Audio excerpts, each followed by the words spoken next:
Chapter 800. A heavy downpour came. The frantic raindrops hit the roof, and the sound of the rain almost covered all the sounds in the world.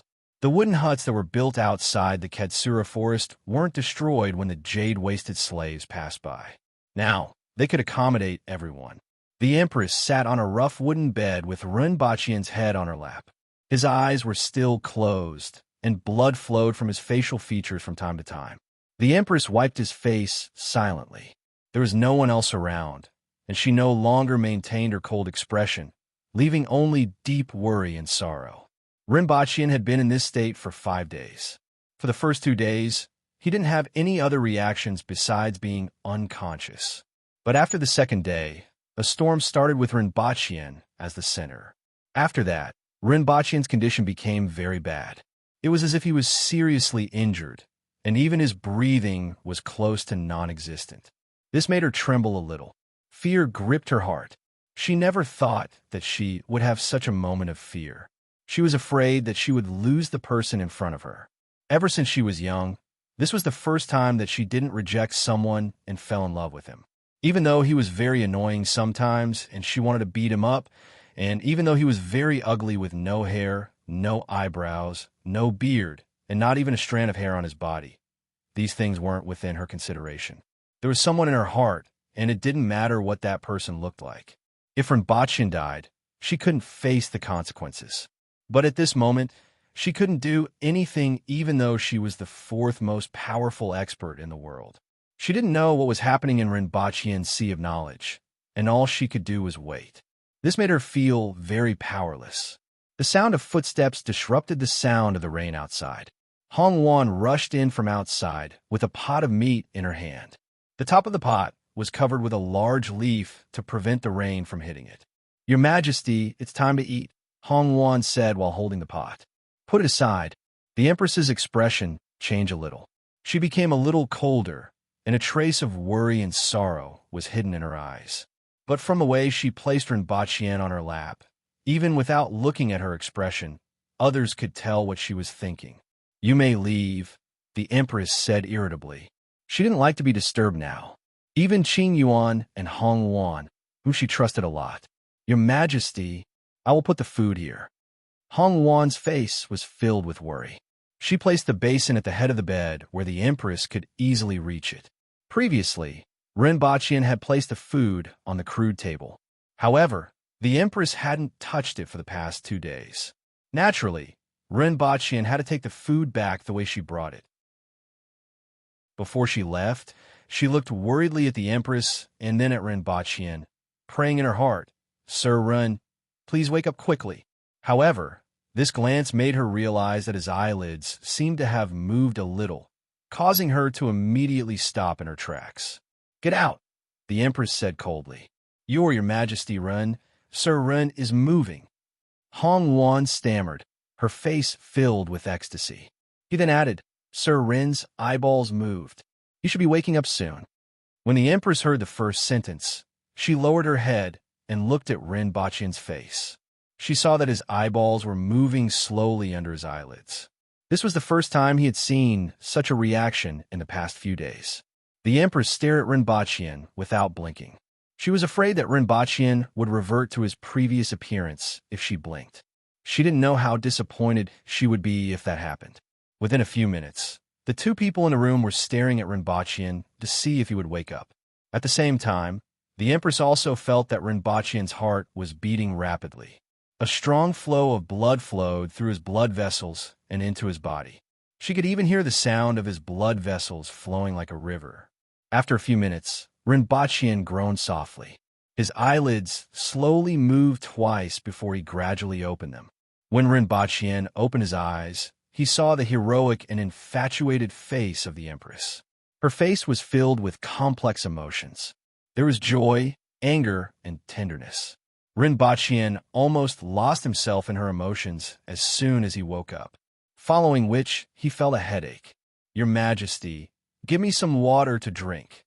Renbachien felt that his throat was about to split open. "You are finally awake."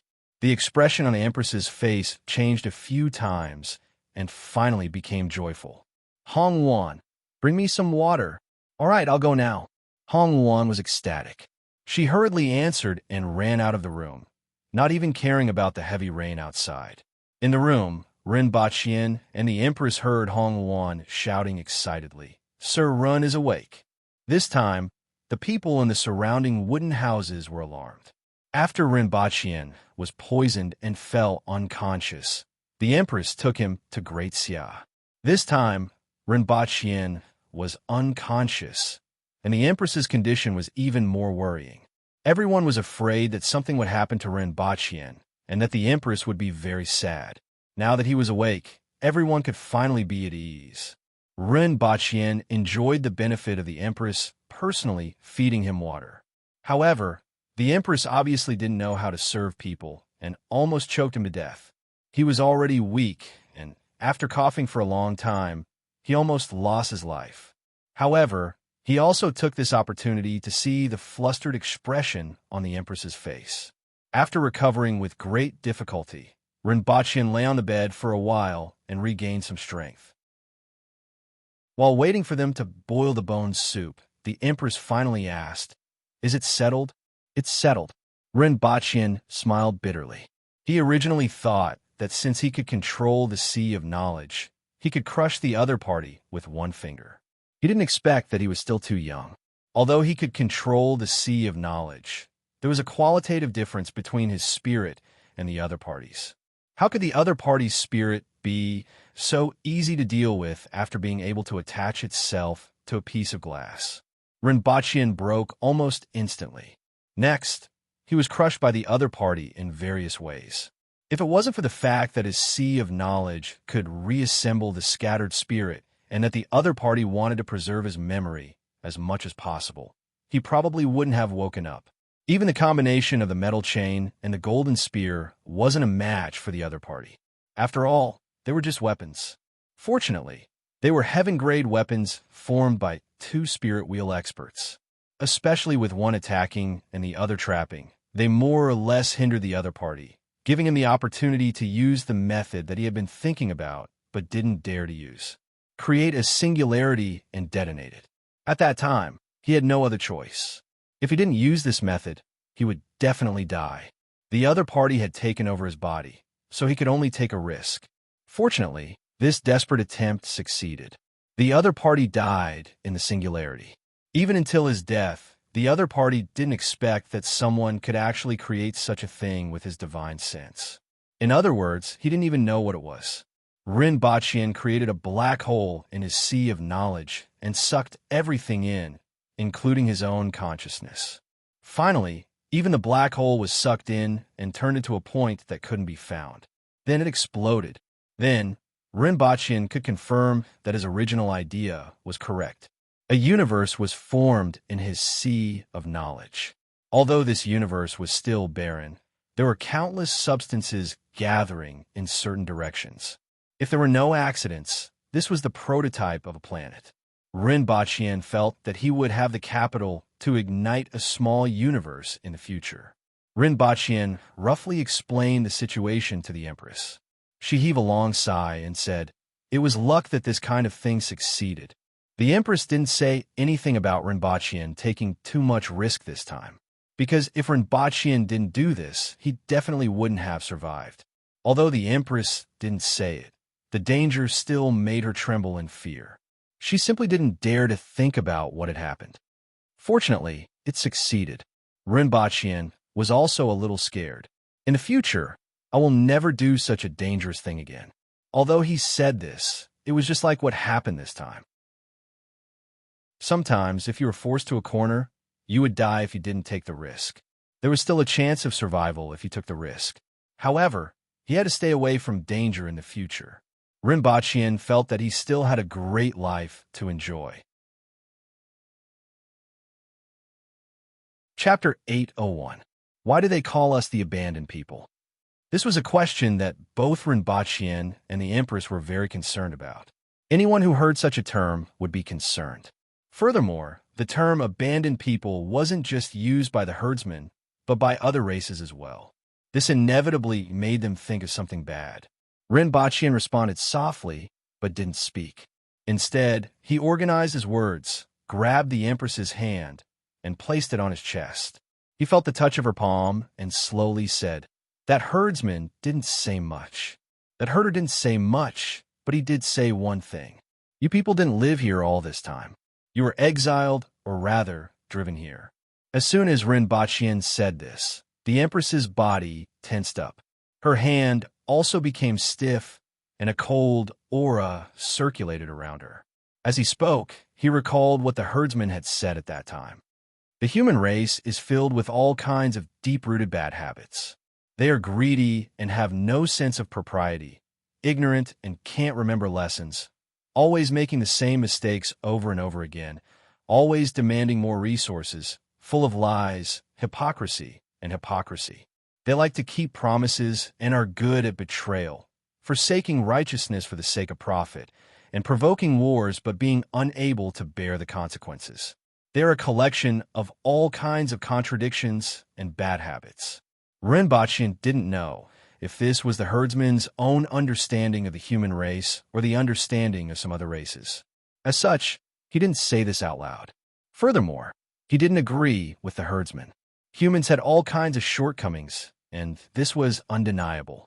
However, they also had all kinds of strengths and all kinds of beautiful things, such as feelings, creativity, and wisdom. These weren't things that a cold and emotionless race like the herdsman could understand. He didn't know what had happened, but according to his understanding, the human race was actually driven here. In that case, there were only two possibilities. One was that they lost the war. This was also in line with the saying that provoking wars, but being unable to bear the consequences. The second possibility was that they were fighting for survival space. After all, the reproductive and learning abilities of humans had always been very amazing. Apart from this, Rinpoche couldn't think of the possibility of the entire human race being expelled. The Empress's body was very tense. Rinpoche could feel her anger, but she didn't flare up. After a while, she calmed down and asked, "Who expelled them?" They said that there were thousands of races. I don't know if that's really the case, but there are definitely many races. Although the other party didn't say it, if my guess was correct, there was another vast world on the other side of the 60,000 mountains. The herders were in charge of ensuring that the humans did not cross the border. As for those foreign races, it's very likely that they have the same goal. It's just that too much time has passed, and they've lost contact with their own races and forgotten their own responsibilities. This is a very long history, so long that even the non-human kind, who lived much longer than the humankind, forgot their responsibilities and even forgot their home. At this point, Rinpoche suddenly laughed and said, "I also know something that will definitely be beyond your expectations." "What?" The Empress turned to look at him. "The Aboriginals, Great Xia, the Yun Nation, and the Chin Nation are all humans and belong to the same race," Rinpoche asked. The Empress suddenly realized a problem. The Aboriginals were completely different from Great Xia and the Yun Nation. There was nothing to doubt about this previously.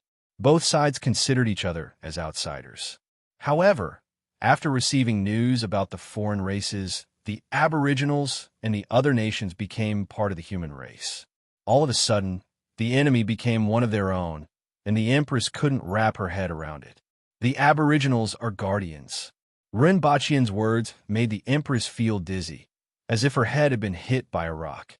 People like her, who were regarded as barbarians, were guardians? Rinpoche's words made the Empress want to laugh. However, she couldn't bring herself to laugh. Instead, she felt a deep sorrow in her heart. According to what Rinpoche said, the humans were driven here, and the most powerful Aboriginals stayed in the 60,000 mountains to act as a barrier, competing with the beasts for survival generation after generation. As for the other humans, they established their own civilization in the north and regarded the Aboriginals as barbarians, an uncivilized race that was bullied by the Hound Nation. This was simply too ridiculous, so ridiculous that it made people want to cry. Is this true? The Empress suppressed her emotions and asked in a low voice. No matter who heard this, they wouldn't be able to calm down. Part of it is what he said, and the other part is what I guessed based on what he said.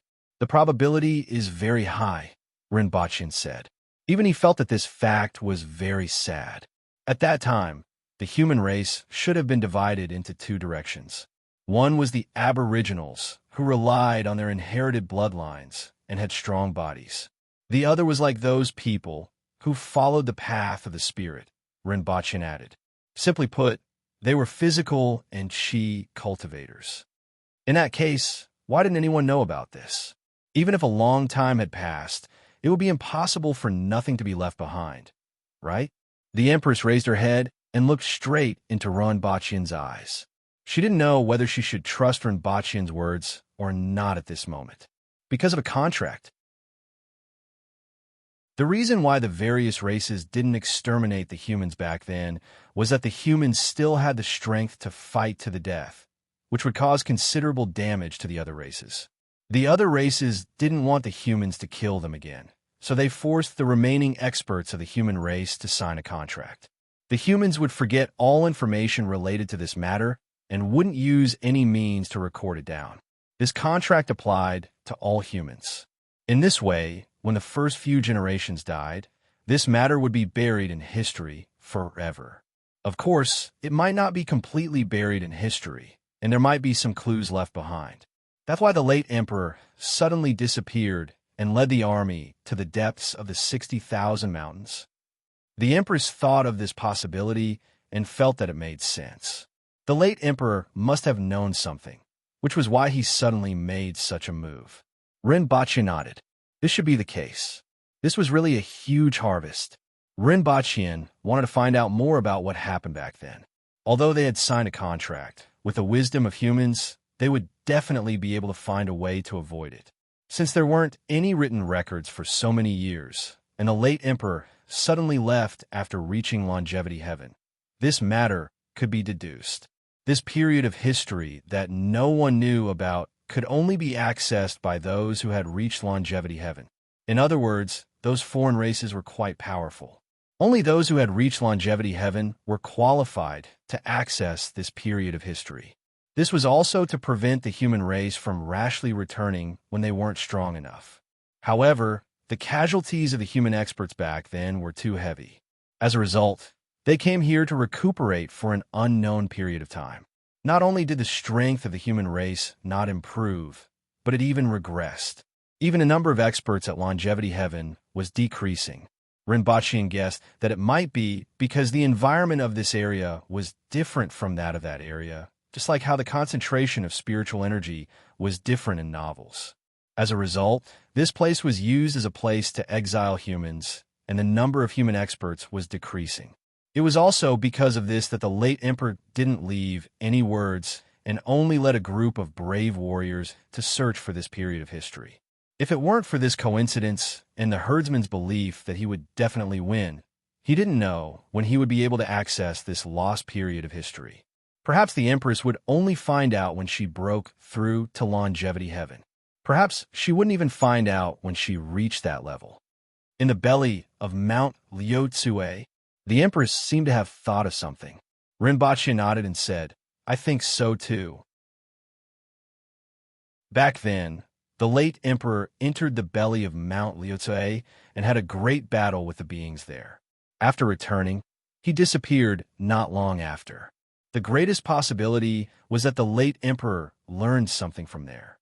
"Your Majesty, now that you know this, what are you going to do?" Rinpoche asked with yearning. It would be fine if he didn't know about this, but after knowing about it, he yearned to know what kind of world it was on the other side of the 60,000 mountains. The Empress was overwhelmed with emotions, and her chest heaved up and down. After a long time, she said in a somewhat hoarse voice, "I don't know. All the facts show that humans don't have the strength to go back now," Rinpoche said slowly. "Not to mention anything else, they might not even be able to get out of the 60,000 mountains. Logistical supplies alone couldn't do it." Rinpoche didn't know where the late emperor had gone with those people and whether they had walked out of the 60,000 mountains. Even if they did, what about the other races? There were still other races eyeing them covetously. If they found out that the humans who were driven away back then had returned, how would they react? Rinpoche didn't think that they would forget this period of history. Then he changed his tone and said, "However, in a few decades, we might be able to fill the sky with satellites and fly back. This will surely give those foreign races a surprise.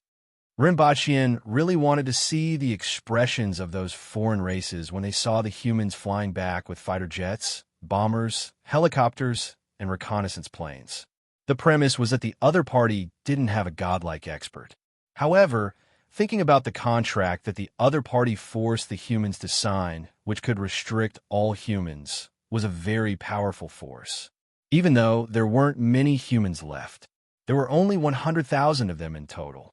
Even so, for these 100,000 people to bury this period of history without any public records, in addition to the will of the human experts, there was also the power of the contract.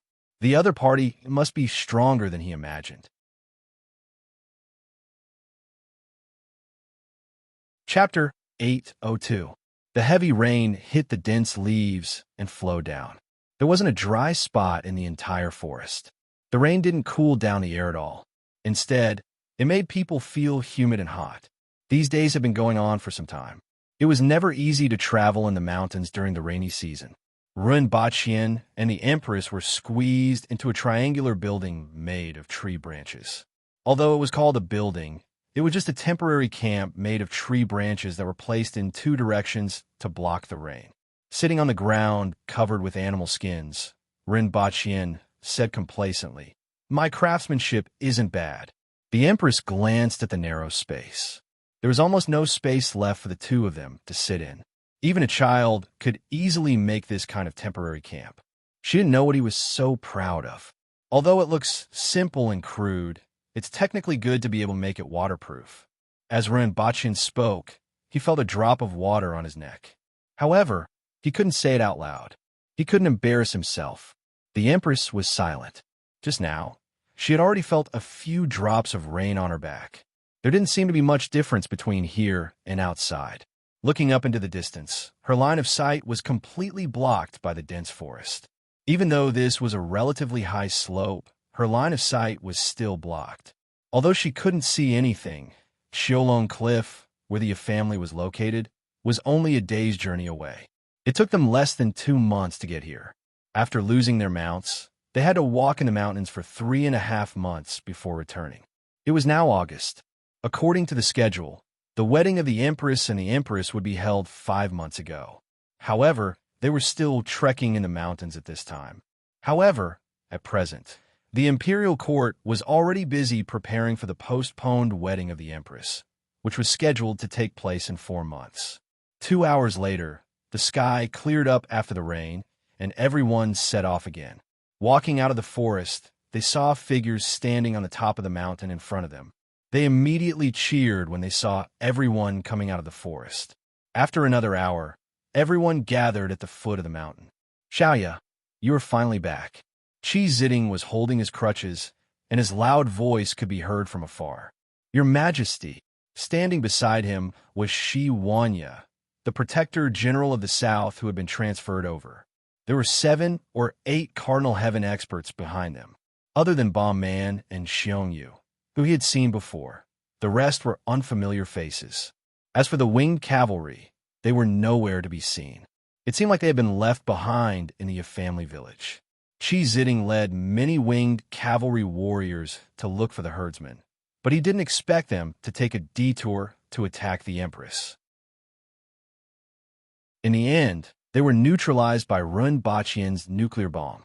After contacting the Empress through the radio and confirming that she was fine, Qi Ziding brought his men back to the family village to wait. "Greetings, Your Majesty." Everyone cupped their fists in greeting.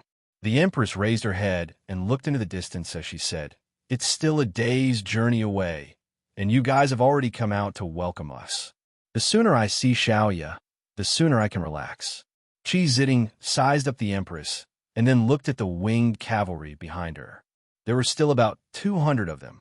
It was 1/3 less than before. However, after thinking about the attack that they had experienced, it was already a miracle that so many of them were still alive. "I didn't expect them to attack you directly. That talking thing from before didn't say it clearly. I'll tell you how you guys fought in a while."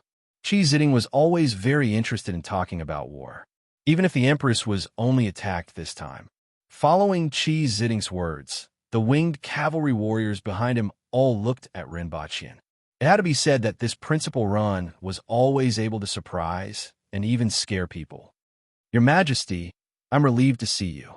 Shi Wanya waited for Qi Ziding to finish speaking before saying, "Your Majesty, you have stayed in mountains for too long and even missed your wedding. Please return to the court as soon as possible." "I know. I'll go to the family village to rest for 2 days before returning." The Empress waved her hand. She knew that she had been away for too long without the others being long-winded. It had been 1 year and 1 month since then. It would still take 1.5 to 2 months for her to return.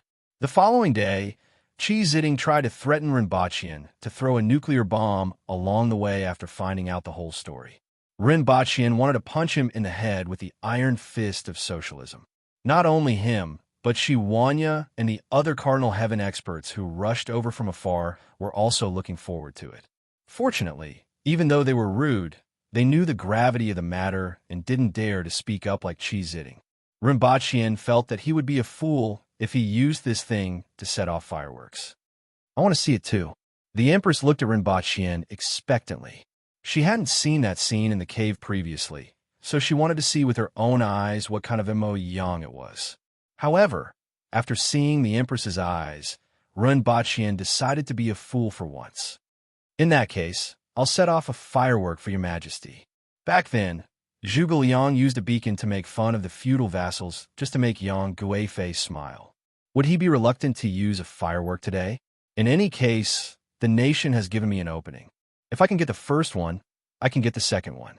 Besides, I won't be able to use the nuclear bomb when I go back this time. I still have to find a place to keep it, Rinpoche comforted himself. Everyone stood on the mountain peak and stared at Rinpoche. He slowly opened the box and took out a cylinder from inside. "Is this the thing? I don't see anything special about it." Qi Ziding looked it up and down. He even grabbed it and touched it for a long time before throwing it back to Rinpoche. Rinpoche caught it with a fake smile, turned around, and threw it into the distance. The cylinder drew a parabola as it fell down the mountain. Everyone raised their spirits and waited, but there was no reaction. They looked at Rinpoche with a puzzled look. They saw Rinpoche open his bag and take out 2 pairs of sunglasses. He handed one to the Empress and put the other on himself. Qi Ziding suddenly became interested and said, "This thing is interesting."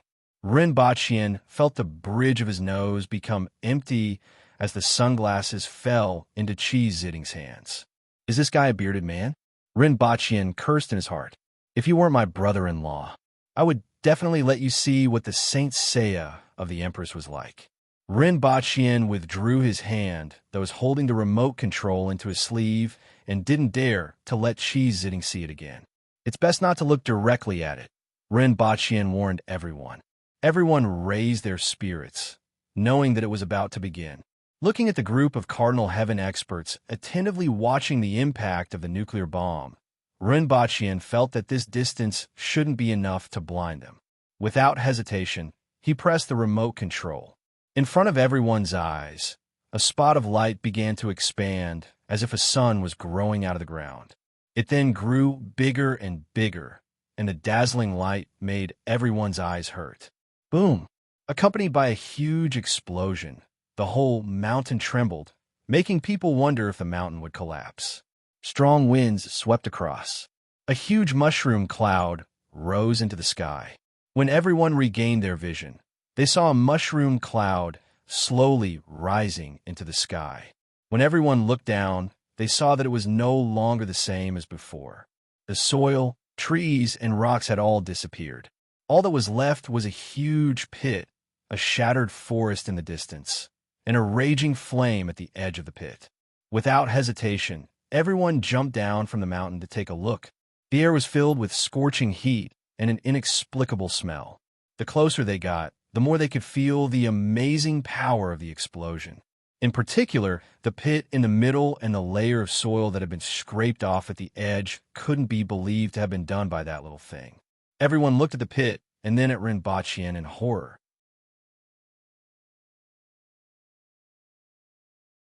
Chapter 803.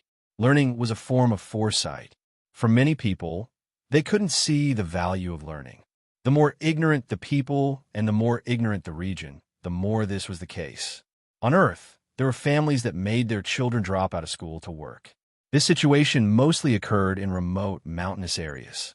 On one hand, the family was poor, and on the other hand, they were limited by their horizons. This was especially the case in Dayo. The Aboriginals were used to using their fists.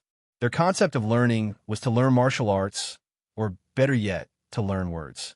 As for the things that Rinpoche taught, they weren't taken seriously before his few matches.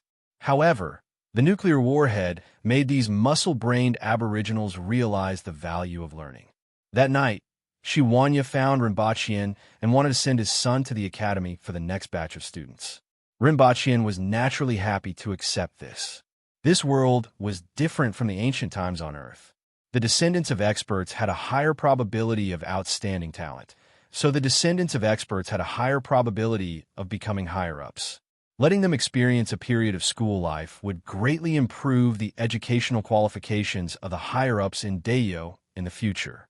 Even a protector general like Shiwanya sent his son to the academy. Naturally, the status of the academy in the eyes of other officials and commoners would rise. If there are any outstanding youths in your village, you can also send them to my place. The next enrollment will be at the beginning of next year, so it's best to rush to Lan City before the new year, Rinpoche said to the other Cardinal Heaven experts. Thank you, Sir Rin. The few of them nodded and were calculating which of the youths in the village was the most suitable. Although Rinpoche wasn't very strong, they didn't dare to underestimate him after witnessing the power of that nuclear warhead. Rinpoche said rather modestly, "This is just a small guy. A real big guy is tens of thousands of times more powerful and can turn an entire city into nothingness."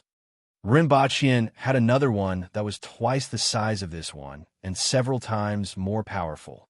I want someone with a good brain. A good brain and enough hard work. That's the most important thing. As for martial arts talent, it's the icing on the cake. It's best to have a high talent, but it doesn't matter if it's low, Rinpoche reminded them. The few of them hesitated for a while. One of them raised his head and asked sincerely, "What's the icing on the cake?" The corner of Rinpoche's mouth twitched. Sure enough, it was best to speak in plain language when talking to these people. He didn't need to use idioms or anything like that. After you have chosen the person, look for Sir Shi and ask him to send someone to Lan City, Rinpoche said after thinking for a while. He didn't doubt that these people could find Shiwanya. They were Cardinal Heaven experts, after all. Furthermore, what Shiwanya was going to do next required the help of these people. Now that the Empress was here, these people behaved themselves and even rushed over from afar to pay their respects. If the Empress wasn't around, it would be hard to say if they would still give face to Rinpoche. It would be easier for Shiwanya to speak up if he had something to do with the matter of escorting the youth from the village. After all, the youths they had chosen were more or less related to them, or were youths that they thought highly of. Sending these people to Lan City wasn't a big deal. Sir Shi, if these disciples from the village want to go to Lan City, I'll have to trouble you to send someone to escort them, Rinpoche said to Shiwanya. Shiwanya cupped his hands in a tacit understanding. After all, he was experienced and knowledgeable as a protector general, so he was more quick-witted when it came to such matters. He then said to the rest of them, "When the time comes, you can ask them to look for me." They nodded and said, "When the time comes, we will have to rely on you, Sir Shi." Everyone stayed in the family village for another 3 days. The Empress handled some matters and went to the burial mound again. Neither the Empress nor Rinpoche mentioned anything about that period of history. They only told Shiwanya about what they knew about the herdsmen and the foreign races. His next task was to establish a new protectorate of the barbarians and then explore the depths of the 60,000 mountains to find traces of the herdsmen and the foreign races. If he found any, he would report it immediately. In addition, personnel from the Ministry of Revenue came to register all the villages in the 60,000 mountains. In the future, all the villages that wanted to migrate or do other things had to be recorded. This was also a preparation to bring the many Aboriginal villages in the 60,000 mountains under the rule of law. Although Dayo had laws, they didn't have much of a binding force on the 60,000 mountains. This was because the situation in the 60,000 mountains was complicated and difficult for the imperial court to control. They didn't even know how many villages there were in the depths of the 60,000 mountains. Although the people in the depths of the mountains knew that the imperial court was present, it was difficult to communicate with them. On the other hand, it was difficult for the imperial court to influence them. Not many people took this matter seriously. Only the periphery and the central region would be affected by the imperial court. This effect decreased with the distance from a city. The further the distance, the smaller the effect. In the future, this naturally couldn't happen again. Not only did they have to register all the aboriginals, but they also had to station troops, open up the mountains, and build roads to connect the 60,000 mountains with the outside world. At the very least, they had to build roads that could reach the central region of the 60,000 mountains. However, this was a huge and slow project. Furthermore, the maintenance costs were far higher than those of the plains outside. 3 days later, Rinpoche and the Empress led 2,500 winged cavalry warriors on their return journey. Brother, I invite you back to Lan City to take a look. After all, you are my only relative, the Empress said to Qi Ziding, who was dressed in red. Qi Ziding had been chased out of Lan City previously. Therefore, the Empress was here to invite him. I'm not going back. I'm very interested in the foreign races that you mentioned. I wonder if there are any experts among them. Qi Ziding grinned, revealing his white teeth, and was in high spirits. He looked at Rinpoche and said to the Empress, "Men aren't good people. Be careful of this guy. Tell me if there's anything, and I'll break his legs." Rinpoche really wanted to ask if he was being scolded by Qi Ziding, or perhaps it wasn't his legs that were cut off. He doesn't have the guts. The Empress was clear that Rinpoche had the intention, but didn't have the guts. However, Rinpoche felt that this hurt his pride. Should he be more daring to? He heard that there were a few new earth wheel experts in the brothel. Let's go. If we go back early, those people will be anxious. I have to contact some people to go with me to the depths of the mountains. Qi Ziding waved his hand rather heartily. This is the responsibility of Protector General Shi. I know.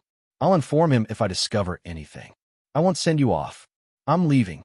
Qi Ziding waved his hand, tapped his crutches on the ground, and flew backward like a big bird. Your Majesty, forgive me for not being able to send you off, Shi Huanya said as he stepped forward. Seeing that Qi Ziding had left, the Empress immediately lost interest and waved her hand. This place is different from Tianjing Basin. The environment here is complicated, so you have to put in more effort and don't let me down. I'll do my best. Shi Huanya immediately shouted. Let's go. The Empress flashed onto Qi Shui's back. Sir Run, I'll have to trouble you to send this letter to my son. Shi Huanya handed the letter to Rinpoche. Rinpoche took the letter and didn't say anything else. He cupped his hands and bade farewell before jumping onto the Crow General's back and following the Empress. 1 month later, everyone finally passed through the Sword Screen Forest and saw a city in the distance. The mounts that the winged cavalry lacked had already been prepared here. In addition to the winged cavalry that didn't have mounts, the other new winged cavalry also needed to change mounts.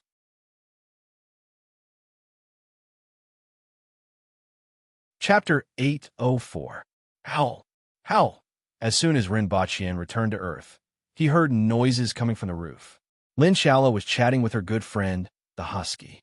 After dealing with the herdsman, he could bring her back. However, she would only eat and sleep when she returned, and it wouldn't be a big deal to have her around. Since he had made friends here, he might as well let her stay here for now. Moreover, she might even learn some useful abilities. For example, sitting down, standing up, shaking hands, wagging her tail.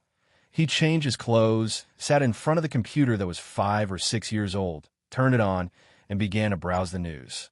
It was now early 2028. Due to his focus on Dayo and the fact that he only stayed for 2 days every time he came back, he felt that he was starting to lag behind the times. For example, computers that could project images had long been invented, but he was still used to using such a big old monitor, keyboard, and mouse to operate. The only difference was that it had been upgraded from an ordinary LCD monitor to a 3D one. It had been nearly 2 years since the release of the martial arts, and the initial craze in the country had passed. However, there was still a lot of heated research on it on the internet. Of course, it was called 15 Sets of Qi Cultivation. A random search revealed that there were forums about this set of Qi cultivation techniques everywhere. Even though it was late at night, there were still a lot of people talking about it. There was also a row of high-quality posts at the top, which were all about the experiences and techniques of martial arts. After casually browsing through some of them, he began to search for other news. As expected, with the release of these martial arts techniques, the world began to change. First, there was an increase in all kinds of violence. Some people who used to be weak because they had better talent improved faster after cultivation and were far stronger than other students. They turned into perpetrators and intensified their revenge on those who bullied them. This kind of thing happened almost all the time. This kind of violence was the most common and had the least impact. The influence of martial arts techniques had completely affected the order of society. After cultivation, many people could feel that they were stronger than before. As a result, too many people couldn't accurately measure their own strength, easily became very arrogant, and settled small matters with their fists. As a result, it was very easy to understand why all kinds of violence emerged. This was especially the case among the young. Even ordinary policemen would be attacked when facing these people. In the past, the police would be at a disadvantage in the face of speed and strength that far surpassed them. They would be injured and could only watch helplessly as the other party escaped. Under such circumstances, the deterrence of the police would also decrease. Therefore, a new department was created within the police, the Special Operations Brigade, which was led by some former soldiers who had parachuted in. Almost every one of them was quite strong. With these people as the core, the new department was responsible for all kinds of violent incidents that were beyond the capabilities of the ordinary police. Rinpochian closed a page. On it was a case of a student stabbing his classmate to death. The matter was very simple. This student had bullied other students before, but after the cultivation method was popularized, he became the target of bullying due to his lack of talent. In the end, he killed a student whom he had bullied the most in the past, and who now bullied him the most. This news was actually very small, so small that there weren't many reports. That was because this was only a small microcosm of the current society. Similar cases were emerging one after another, so many that the media had no time to pay attention to these small cases. After turning off the computer, Rinpochian stretched his back.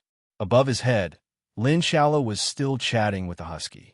The human and dog were a few hundred meters apart, but their conversation was rather lively. The next day, Rinpochian brought Lin Shallow to the Messier 87 department. Lin Shallow, who had been energetic for half the night yesterday, was now back to being unable to open her eyes.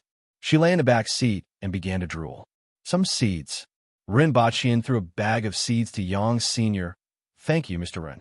Yang's son beamed with joy. Although Rinpochian had sent a lot of things recently, no matter how many of them there were, no one would dislike them. In particular, many useful things were found among the things that had been sent previously. The two of them chatted for a while. Rinpochian asked about the current situation and learned from Yang's son some things that he didn't know. In response to the endless violent incidents in today's society, the country was already preparing a classification system for strength. It wasn't a superficial classification like man wheel, earth wheel, or spirit wheel. Instead, man wheel and earth wheel were subdivided into levels 1 to 9. This way, it was easy to distinguish the strong from the weak, and it could greatly reduce the inflated mentality of many people because of the increase in strength, resulting in violent incidents. This was because the country had only announced 2 sets of cultivation techniques, the 15th and 16th. These 2 systems had 3 sets of martial arts from the very beginning. For some special soldiers, they could even come into contact with 5 sets of martial arts from the very beginning. With the promotion of their position and military rank, they could also come into contact with more martial arts. At present, these 2 systems could come into contact with a maximum of 9 sets of martial arts. and the more powerful they were, the more powerful they were. In this way, everyone looked at these two systems with great enthusiasm, and the original big-head soldier also became very popular. In particular, these two systems became the hope of those who weren't suitable for the two sets of martial arts in today's society. After listening, Rinpoche didn't say anything. These things were to be expected. The country had been preparing for 6 to 7 years and had already made a series of preparations. In addition, Yang Sun also casually told Rinpoche about some of the developments abroad. With the popularity and effects of these two sets of martial arts in the country, there was an uproar abroad. The two sets of martial arts that were announced naturally spread abroad and set off a craze there. Although not everyone practiced these martial arts, there were many people who found ways to learn these things, and the speed of their practice wasn't slow. After all, these two sets of martial arts have been simplified many times by the country, and the influence of culture was very small. It was more influenced by movements and diet. As for other martial arts, such as those used in the military and the police, although some countries found ways to obtain them, their progress was much slower than China's. After all, China had been preparing for 6 to 7 years, and this gap couldn't be easily closed. Coupled with the cultural differences, China would be ahead of the world for at least 10 to 20 years. These were just the basic martial arts techniques. As for the more profound martial arts techniques, even those after the earth wheel level, other countries that lacked cultural commonalities would need a longer time to catch up with China, even if they could obtain them. How many years can China be ahead? Rinpoche asked curiously. In fact, if he wanted to, at least before he died, other countries wouldn't be able to catch up with China. After all, the follow-up martial arts techniques were all in his hands. It's hard to say. Although those advanced martial arts techniques are tightly guarded, it's inevitable that they will be leaked. You should understand that a country is made up of individuals, and there will naturally be some scum among them, Yang Sun said frankly.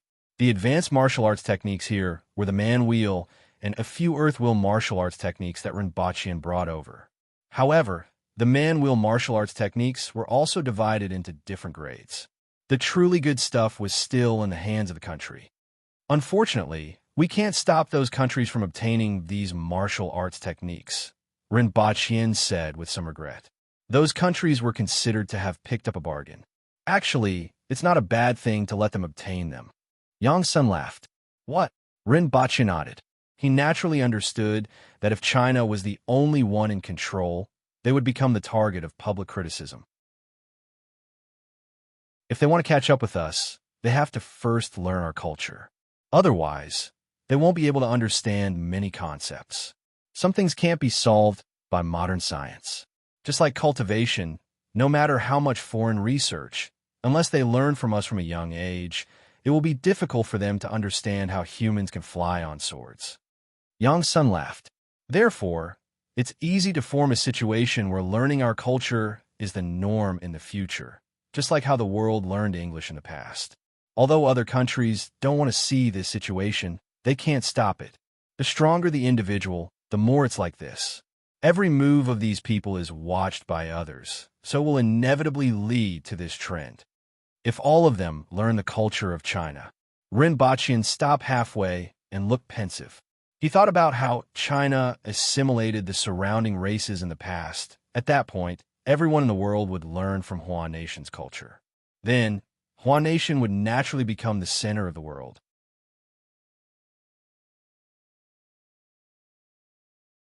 Chapter 805. The two of them chatted until noon. Rinpoche learned a lot from Yang Sun and was in high spirits. Seeing that it was almost time, Yang Sun invited Rinpoche in. Mr. Rin, it's rare for you to visit. Why don't you stay for lunch? I don't have many opportunities to eat government food. I just don't know if it tastes good. Rinpoche rubbed his nose and laughed. It might not satisfy you, but shouldn't taste bad. Yang Sun laughed. Miss Lin? Yang Sun looked at Lin Xiaola, who had fallen asleep since she came in. Don't worry about her. Let her sleep here. Rinpoche turned to look at her and shook his head. They had a special meal in the canteen of the Messier 87 department. The taste wasn't as good as that of the chef he hired, but it wasn't bad. The two of them chatted as they ate. Rinpoche learned a lot from Lin Xiaola and promised to bring her a few fork-horned cows and jumping goats for research and breeding purposes. After all, he often brought meat to the martial arts center and occasionally bought it according to the level of the disciples. These meats were extremely effective in replenishing blood and qi, and they were more effective than any medicinal herbs. In the end, Rinpoche learned two important things from Lin Xiaola. One was the discovery of several new elements from the items that Rinpoche brought, and a major breakthrough in material science. The laboratory had developed a metal that could be grown. In a way, it could even be said that this metal was alive. Although it was still in the research stage, this metal was extremely useful. The other was that there had been considerable results in mind control technology. If one were to use this technology as an example, it would be like the online novels in the past. A person could lie in a gaming chamber or wear a helmet, and they could directly play the game through brainwave output and reception. This was the legendary second world. Or people lay in vehicles and use their consciousness to control the vehicle to move forward and backward, control the flight of the aircraft, and even control the firing of weapons. Everything was controlled by consciousness. These were just two simple uses. However, no matter which of these two uses was taken out, it would cause a stir in the world. It could be said that this was epoch-making technology that all the countries in the world dreamed of. At present, this technology had already appeared. Are you interested? The country can authorize you to set up a thinking control technology company, Yang Sun said slowly as he looked at him. Upon hearing Yang Sen's words, Rinpoche pondered for a while. Since Yang Sun said so, someone must have instructed him to do so. There was no doubt about the future of this technology. It could be said that they were putting money directly into their hands. What are the conditions? Just like you said, you have given the country a lot of things over the years. This can be considered as a repayment. After all, the country will not let the meritorious officials be disappointed. Yang Sun smiled as he took out a cigarette from his bag and lit it up. However, only a portion of these technologies can be open to the public, and they can only be used for civilian use. At the same time, the technical personnel must be sent by the country, and all the technical upgrades will be completed by these technical personnel. That won't be a problem. Rinpoche nodded.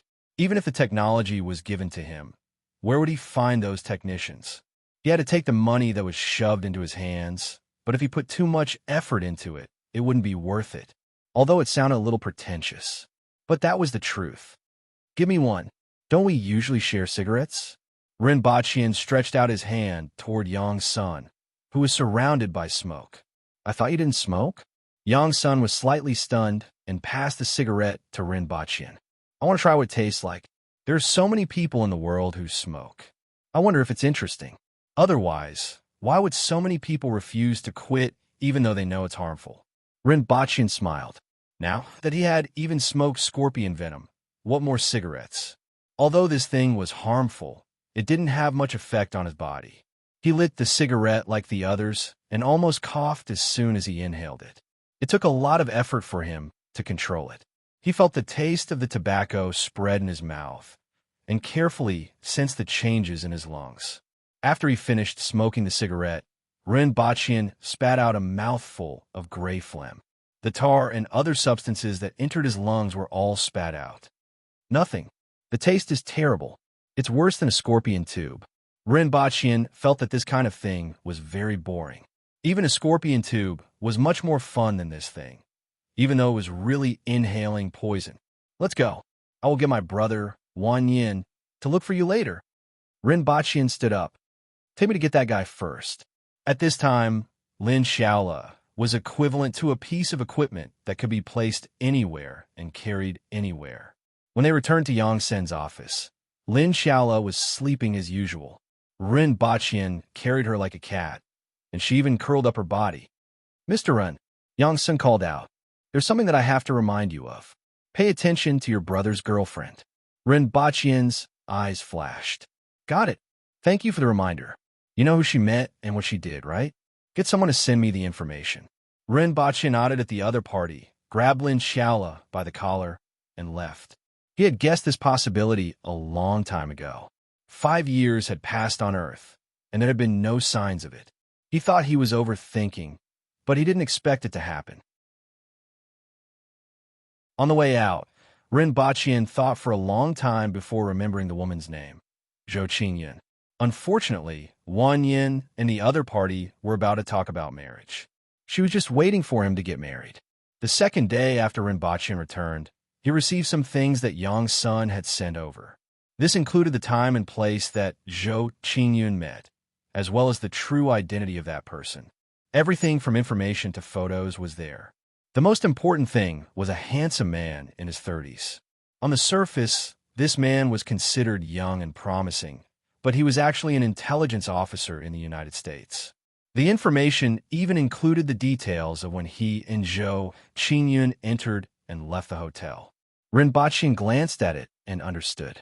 Although the 2 days of cultivation that the nation had announced were easily obtainable by other countries with almost no effort at all, even a martial arts manual for the military and the police could be obtained with a little effort. However, some countries had designs on him and had never given up. Most of them should have been blocked by the Messier 87 department, but there would inevitably be fish that slipped through the net. Although the identity of the other party was known and could be dealt with at any time, Zhou Qingyun had already fallen into the trap. The Messier 87 department didn't touch them now, leaving this opportunity to Ren Baqian. After all, Zhou Qingyun was related to Ren Wanyan. Ren Baqian called Ren Wanyan over. "Brother, you were looking for me?" 2 hours later, Ren Wanyan strode into the room and sat opposite Ren Baqian. At this time, Ren Wanyan's face was no longer immature. After training, his strength was close to the man-will level. This wasn't a very good talent, but it wasn't too bad either. At least, it was enough for him to protect himself. As for his figure, it wasn't horizontal like Ren Baqian's. Instead, it was only a little stronger than an ordinary person and looked like a man who regularly exercised. "Take a look." Ren Baqian pushed those things in front of Ren Wanyan. After a few glances, Ren Wanyan's face darkened. After looking through everything, Ren Wanyan's face turned ashen and he couldn't speak. Originally, he wanted to joke and ask his brother when he was getting married. His brother had to get married before it could be his turn. However, after looking through these, he just wanted to ask Zhou Qingyun why she was doing this. "Brother," Ren Wanyan said with difficulty. "The scenery of the nearby Huangpu River is very good.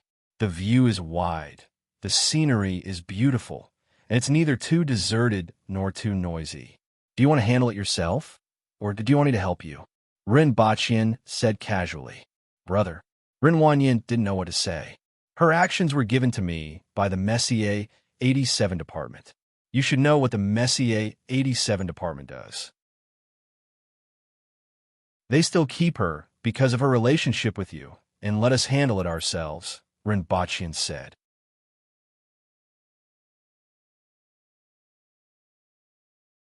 Chapter 806. Why are you in such a hurry to tell me? Why are you in a mood to come to the riverside today? But this place is too remote, Zhou Qingyun said as she sat in the front passenger seat with one hand holding her hair. At this time, Zhou Qingyun had matured a lot. After all, the two had graduated 5 or 6 years ago. With some support, Zhou Qingyun was now in the middle management position of the company. Naturally, she couldn't compare to Ren Wanyan, but compared to her classmates, it was already very fast.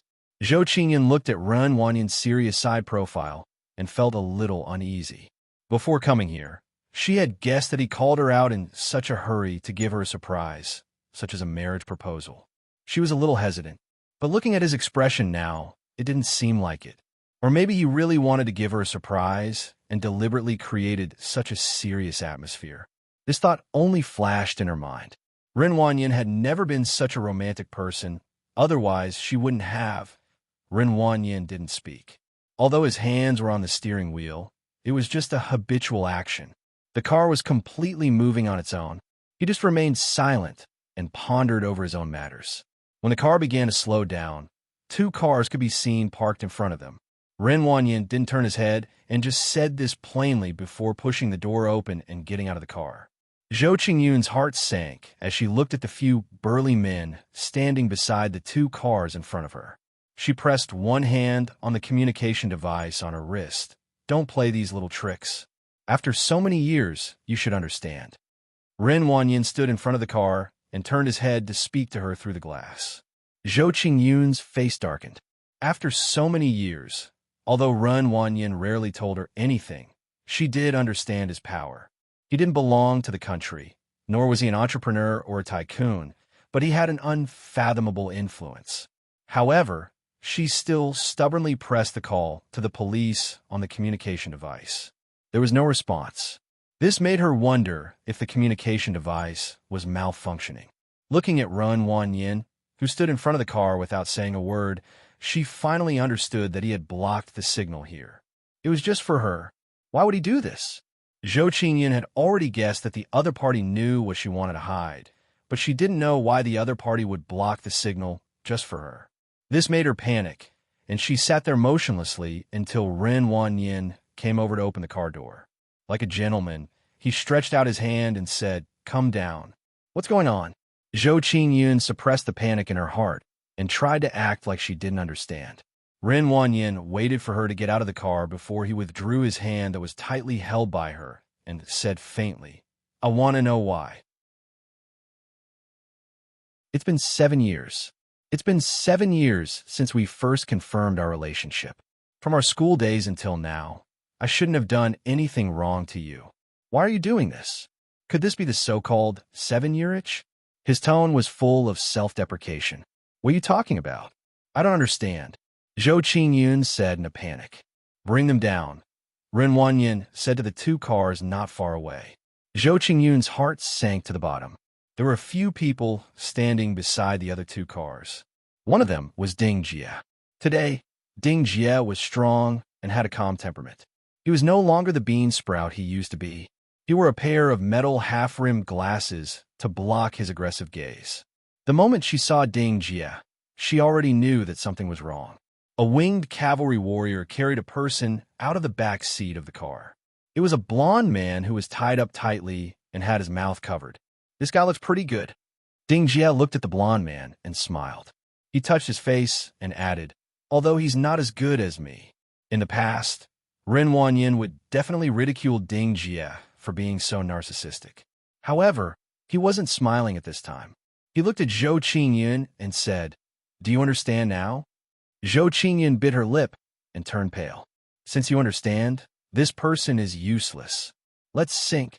The scenery here is not bad. There's water in front and mountains behind. The surroundings are spacious and suitable for living," Ren Wanyin said faintly. Zhou Qingyun was shocked by Ren Wanyin's calm words and looked at him incredulously. "Are you crazy? Do you know what you're doing?" The Ren Wanyin in front of her was extremely unfamiliar to her. It was as if the person in front of her was only a layer of skin. He was the person who shared a bed with her, but inside, he was a completely different person. "I should be asking if you know what you've done."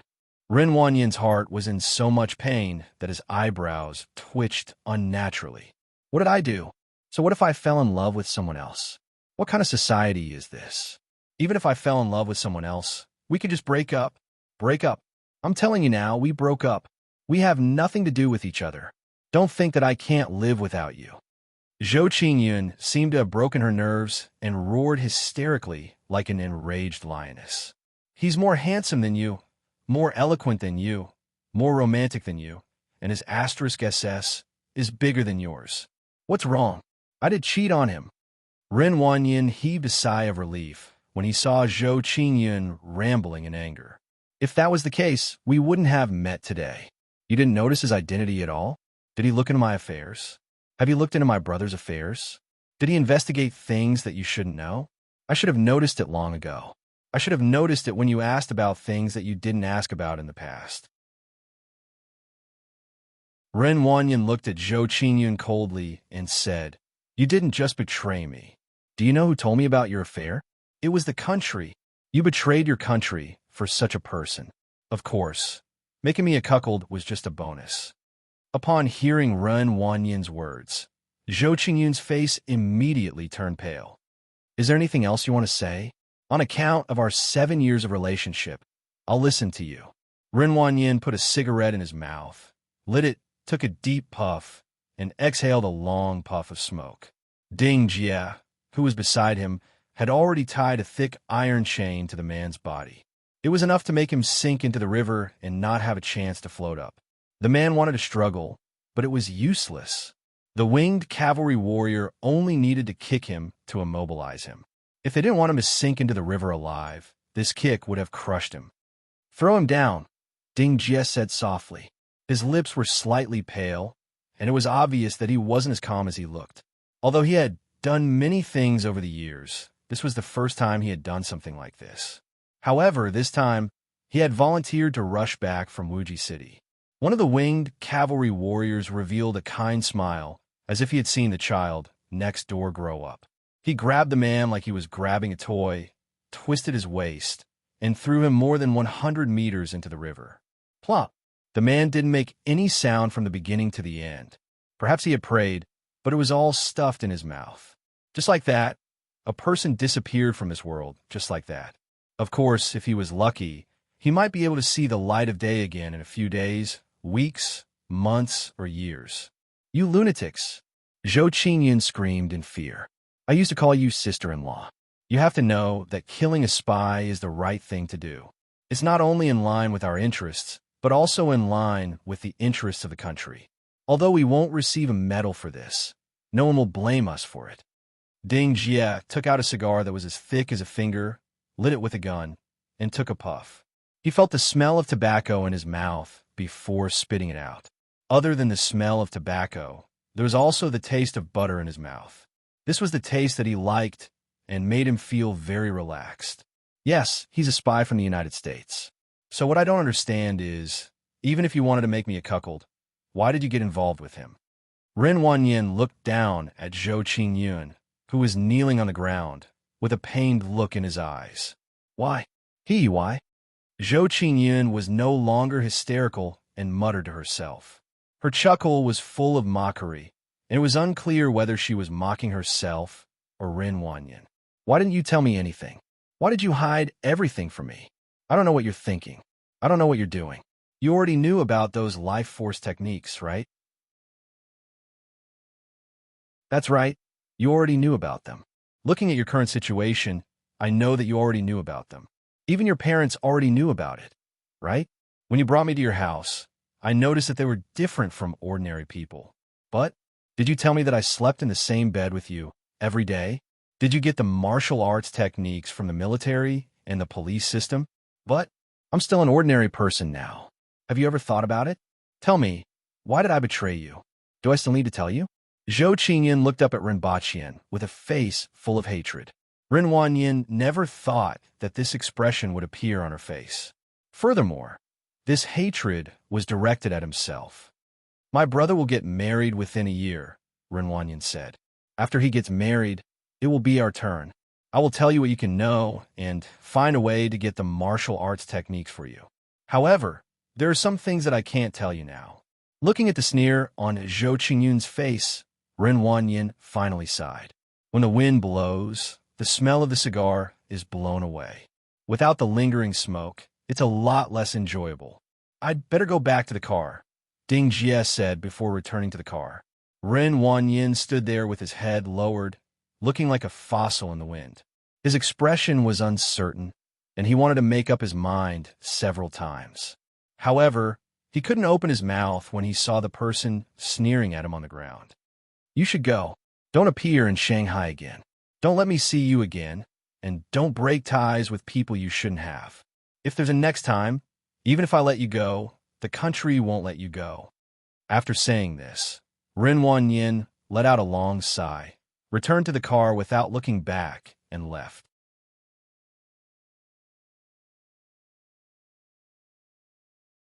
Chapter 807. When Ren Baqian returned to Earth, he saw Ren Wanyin. Ren Baqian changed his clothes and walked downstairs to the living room. He saw Ren Wanyin sitting there cautiously. The Empress, who had just changed her clothes and was holding onto an ice cream, was sitting on the sofa beside him. Even though a few years had passed and he had experienced many things and met many people, he was still very reserved in front of his sister-in-law. The more Rinpoche met with all kinds of people, including bureaucrats, entrepreneurs, and tycoons, the more he felt that the Empress was different from the rest.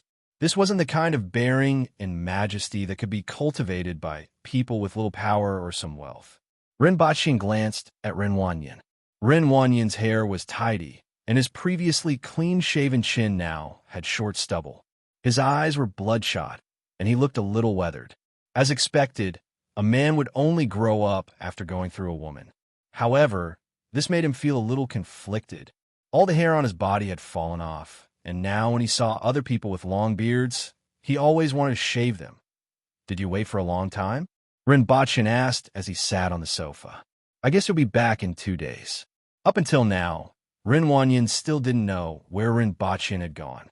He also didn't know why Rinpoche and his sister-in-law had come downstairs while he was still here. Even though he was infuriated, he didn't say anything. If he could tell her, he would tell her in the future. "Well, you came just in time. Let's have dinner together tonight." "I'll cook," Rinpoche said with great interest. "All right, I'll be your assistant." Renwanyan didn't stand on ceremony at all. In the living room, Rinpoche and Rinpoche were cooking while the Empress was curled up on the sofa and playing with her phone. Although there were already watch-shaped communicators that could be projected onto any surface, many people still preferred this kind of rectangular mobile phone. After all, 2018 was only 10 years away. Just like 10 years ago, there were still people who used old-fashioned computers. Now, there are also people who used brick-like cheap old computers. Not everyone can accept new technology. The Empress hadn't been to Earth many times. It was already pretty good that she could use her mobile phone as well as the people on Earth. After a while, the smile on his face disappeared. "I let her go." "Oh," Rinpoche responded faintly. In fact, he didn't care about this matter at all. Zhou Qinyan was just a small fry. Although she was related to Renwanyan, she was still an insignificant character and couldn't enter Rinpoche's eyes. He didn't care about her life or death at all. At that time, after Yangsun finished speaking, he took a long time to recall the other party's name. After Renwanyan finished speaking, he lowered his head. He waited for a long time, but didn't hear anything else. Then, he looked up at Rinpoche and said, "I thought you would reprimand me." Rinpoche thought about it carefully and decided to use this small matter to teach his younger brother a lesson. Those who achieve great things don't bother about trifles. This means that those who achieve great things give up things that they don't think are important. Some people valued power and ambition more, while others valued kinship, morality, and bottom line more. It was all personal choices, and there was no right or wrong. The only thing you need to care about is that everything you do has consequences, and you have to be able to bear the consequences. Don't let your family and friends take the blame for your wrongdoings. "Brother, thank you. I understand. She didn't get any information from me. Even if she did, it was unimportant. I don't think it would have a big impact, so I let her go. I know it was wrong to do so, but she's just an ordinary person. I believe that after this incident, she won't have the chance to do these things again. Those countries and those spies won't bother with a worthless person. Even if they do, it doesn't matter. What happens in the future has nothing to do with me." Renwanyan looked conflicted. It seemed that after half a month, he still couldn't let go of Zhou Qinyan. After all, it was a 7-year relationship. It wasn't easy to let go. Rinpoche waved his hand and said, "You don't have to explain to me. You know what you're doing." "Brother, can you let her go?"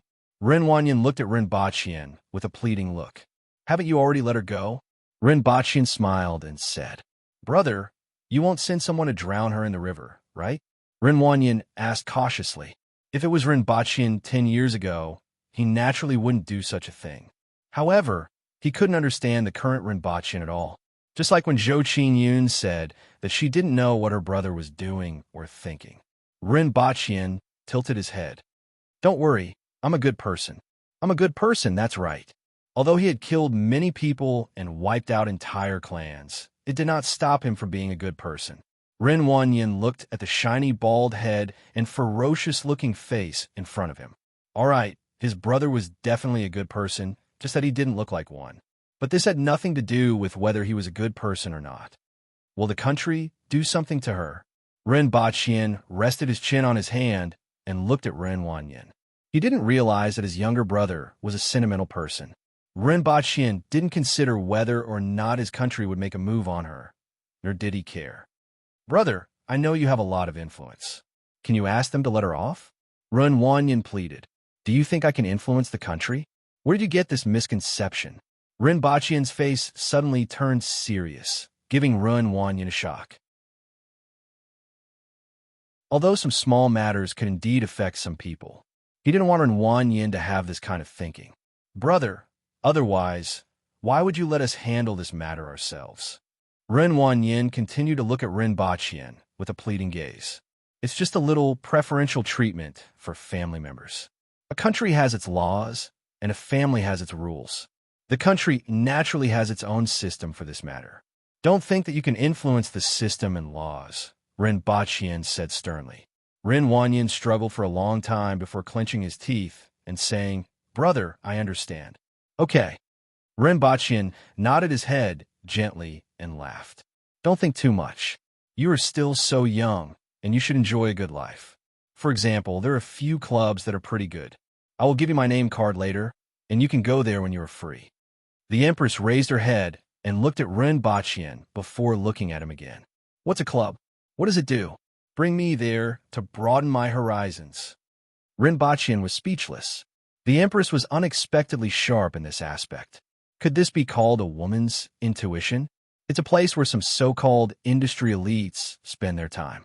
Ren Baqian's expression didn't change as he said, Previously, some so-called successful people invited me there, but I wasn't interested. I see that Wanyan isn't in a good mood, so why not go there and maybe meet a lady from a respectable family who can make him fall in love with her?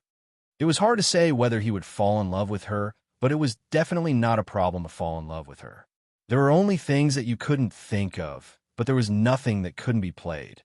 The clubs nowadays were more professional than Dadong 10 years ago. After all, times were always improving. The Empress looked at Ren Baqian doubtfully. After making sure that he wasn't deceiving her, she lowered her head and continued to play with her phone. Ren Baqian winked at his brother. Ren Wanyan's mood inexplicably improved a little. It wasn't because of the club. It really wasn't because of the club. Important things should be said again. It was because he was always reserved in front of his sister-in-law. Now, it seemed that even his brother couldn't do it. He took out a cigarette and wanted to light it, but remembered that his sister-in-law was still beside him, so he put it back. Where's Lin Xiaola? After a while, the Empress suddenly remembered that she hadn't seen her for so long. She should have gone to play with her friends. Ren Baqian said casually. Now, Lin Xiaola's friends weren't just huskies. They were all the canines within a radius of 2 kilometers. Ren Baqian had always been curious about how this so-called chinchilla became the leader of the pack of hyenas. However, considering her strength, it wasn't surprising that she became the leader of the hyenas. He just didn't know why she only liked to play with canines and not cats. He originally thought that she would like cats.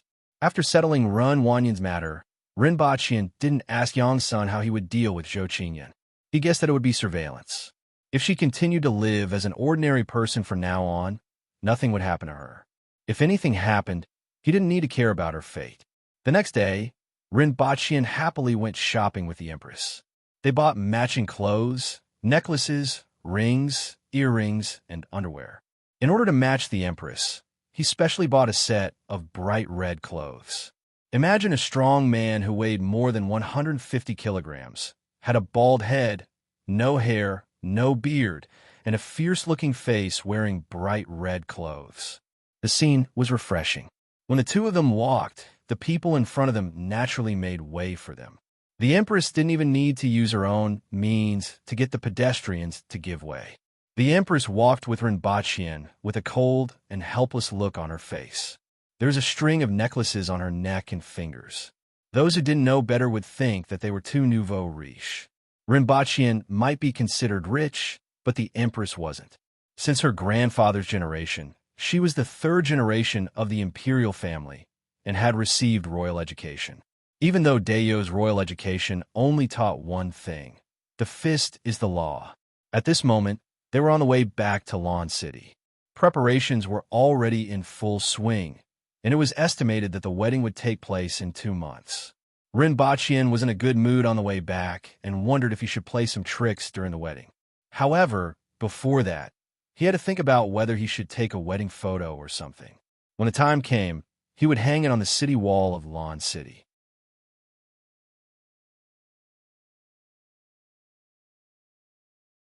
Chapter 808. So it's done. The new parts have been changed, a burly man wearing an official's uniform said as he walked over to a young man. Although he had the face of a young man and had a scholarly name, his figure wasn't thin or weak at all. It should be said that the Aboriginals didn't have any thin or weak people. No matter how weak they were still stronger than the commoners and even some low-level warriors from other countries. The only thing that limited them was that their brains were also full of muscles. This is good news. The young man, called Su-Yi, smiled, put aside the book in his hand, turned around, and walked into the house behind him with the burly man. Although it was called a house, it was much bigger than a normal house. It covered an area of at least 2,000 square meters and was built with stones. The stones were filled with a material called cement, and the irregular stones were glued together to form a house. The house was supported by stone pillars. There were many protrusions on the stone pillars, and it was obvious that they hadn't been polished meticulously. Some of the sharp corners were broken off, leaving jagged protrusions that looked like scars. In addition, there was a huge set of steel equipment in the house. Although it looked crude, it had a unique sense of beauty.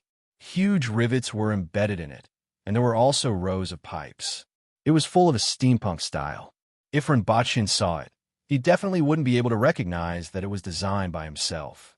However, he had to admit that even though this set of equipment was crude, it looked very cool. In addition, there were dozens of burly men standing in this huge house, or rather, the factory building. All of them had happy expressions on their faces. The young man called Su-Yi carefully checked the equipment before taking a few steps back and saying, "It seems like there are no problems. Let's start. Let's see how it goes this time."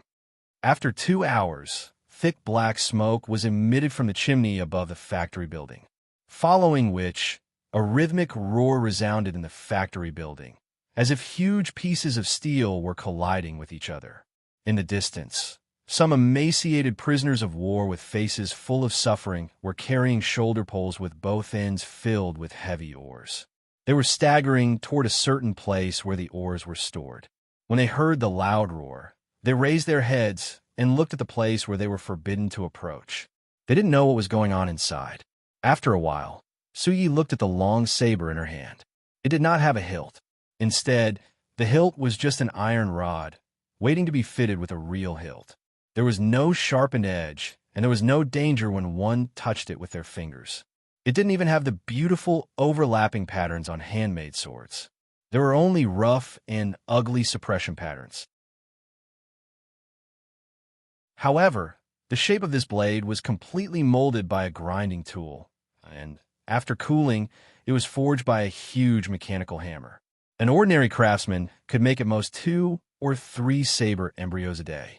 With such a machine, as long as there were enough raw materials and no problems with the equipment, it would be able to create more than 3,000 of these saber embryos in a day. The only thing left to do was to install the wooden hilt, wrap the animal skin around it, and sharpen the blade. In this way, 100 apprentices could do what 1,000 craftsmen could do in the past. The accompanying official from the Ministry of Works was also holding a saber embryo like this. He kept stroking it with his hand, and his eyes were filled with joy. It was as if he was holding a beauty instead of a saber embryo. Su-Yi, you have made a great contribution this time. I will naturally report this to the higher-ups. Given your abilities, you can work at the Ministry of Works after you have completed your studies. You will definitely have a good position there, the official said to Su-Yi. Su-Yi did not feel any aversion to working at the Ministry of Works. As a commoner without any talent, this was a good position that he could never have imagined.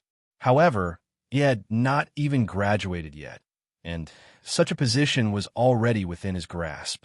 He understood that he had displayed amazing abilities during the construction of this saber forging factory. That was why the other party was so eager to invite him to work at the Ministry of Works. However, this ability was something that most students could do. This time, it was not the Ministry of Works that found him, but Tong Lan. That lass with a small fist was hard. If not for the fact that he could not defeat her, he would have been researching how to improve the generator at the school, instead of building this set of equipment in the mines of the Yin Nation. The steam engine, the forging equipment driven by the steam engine, and he had also participated in the construction of some blast furnaces. Although he was forced to do this with his fists, the gains were not small. On the one hand, he was able to transform what he had learned into tangible objects, which really produced exciting results. On the other hand, he had a considerable understanding and confidence of what he could do. He believed that he could do better than most people in the Ministry of Works. However, this was still a little early for him. As for when he could graduate, he had no idea at all. Yagowei did not say how many years it would take. Furthermore, even if he did say that he would graduate in a few years, whether he would graduate or not depended on whether that unreliable principal would run around. I will wait here for another 3 days. If there is nothing else, I will be leaving. I heard that Her Majesty and Principal are on their way back to Lawn City. I have to go back before them, Su Yi said to the official from the Ministry of Works. What if there is a problem with this thing? The official asked subconsciously. This machine looked simple to Su Yi, but it was not simple at all in his eyes. It could even be said to be Dayo's top secret. With the blast furnaces in these machines, Dayo's lack of craftsmen was finally alleviated. At the same time, the official from the Ministry of Works was very careful, afraid that something would go wrong with this high-tech machine. You all know how to manufacture this thing from the beginning to the end. Replace the parts that are broken as long as there is no problem with the size of the parts. I will also teach them over the next few days, Su Yi said. I hope they can learn it, the official from the Ministry of Works said. Even though he was an official from the Ministry of Works, he was more than capable of waving his fists around and beating someone up. He was also full of confidence in the group of people he was opposing. However, he was still a little unconfident in this matter. It's not that difficult. Su Yi imitated Yagowei and revealed a faint smile. Although they all called Principal Yagowei in their hearts, he was like an evil spirit in those stories. However, they had to admit that he was really knowledgeable. It could be said that they had never seen anyone who knew more than Yagowei. Although Yagowei was often unreliable, his mind was full of wisdom. As a result, they would often imitate some of Yagowei's actions, intentionally or unintentionally. They thanked their ancestors for allowing Yagowei to appear in Dayo. A few days later, Su Yi and a few other students embarked on their journey back to Lawn City in high spirits. Su Yi, have you finished your homework? On the way back, one of the students suddenly remembered something. Su Yi's movements suddenly froze. Like a robot, he slowly turned his neck to look at his companions. The few of them looked at each other in dismay, following which, a look of pain and despair appeared on their faces. This sudden memory was too heart-wrenching, and they were so anxious that their hearts jumped 10 meters high.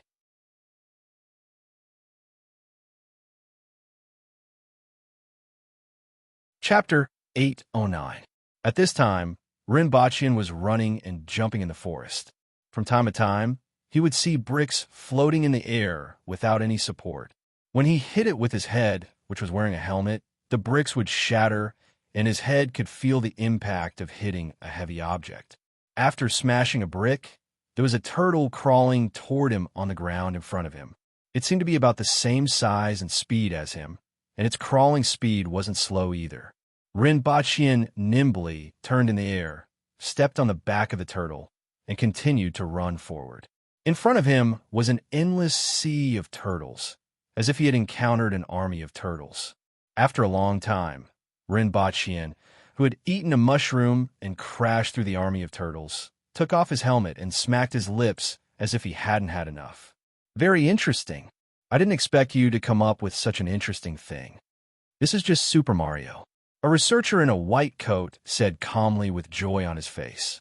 However, His expression seemed to be telling Rinpoche, "Praise me a few more times." "Amazing," Rinpoche said seriously. He didn't expect this so-called immature brain control technology to reach such a level. Although there were still some differences between the sense of touch and reality, he could already feel the feedback of his body touching things in the game. "This is an epic-making technology," Rinpoche repeated again. "I tried it before and was also very surprised." Rinpoche exclaimed in admiration behind him. Then he asked in an incredulous voice, "This technology has been authorized to us?" It was conceivable that once this technology was introduced, it would bring in countless profits. "Yes, it has been authorized to us, but there are restrictions. We are only doing games and smart homes. We have nothing to do with the new communication devices, vehicles, and mechanical control devices. Furthermore, we have to hand over a portion of the profits." Although Rinpoche said this, he was very satisfied.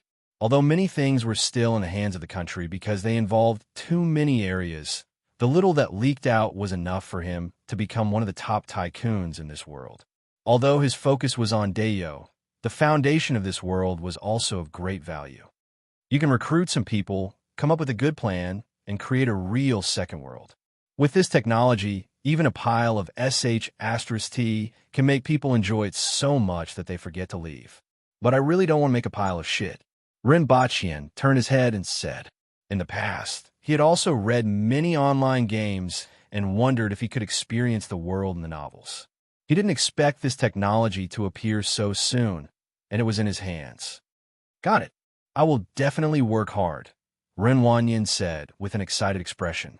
"If I read more online novels, I might be able to gain something."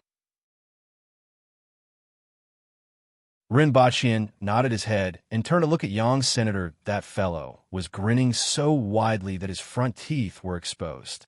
It was obvious that he was very proud of this technology.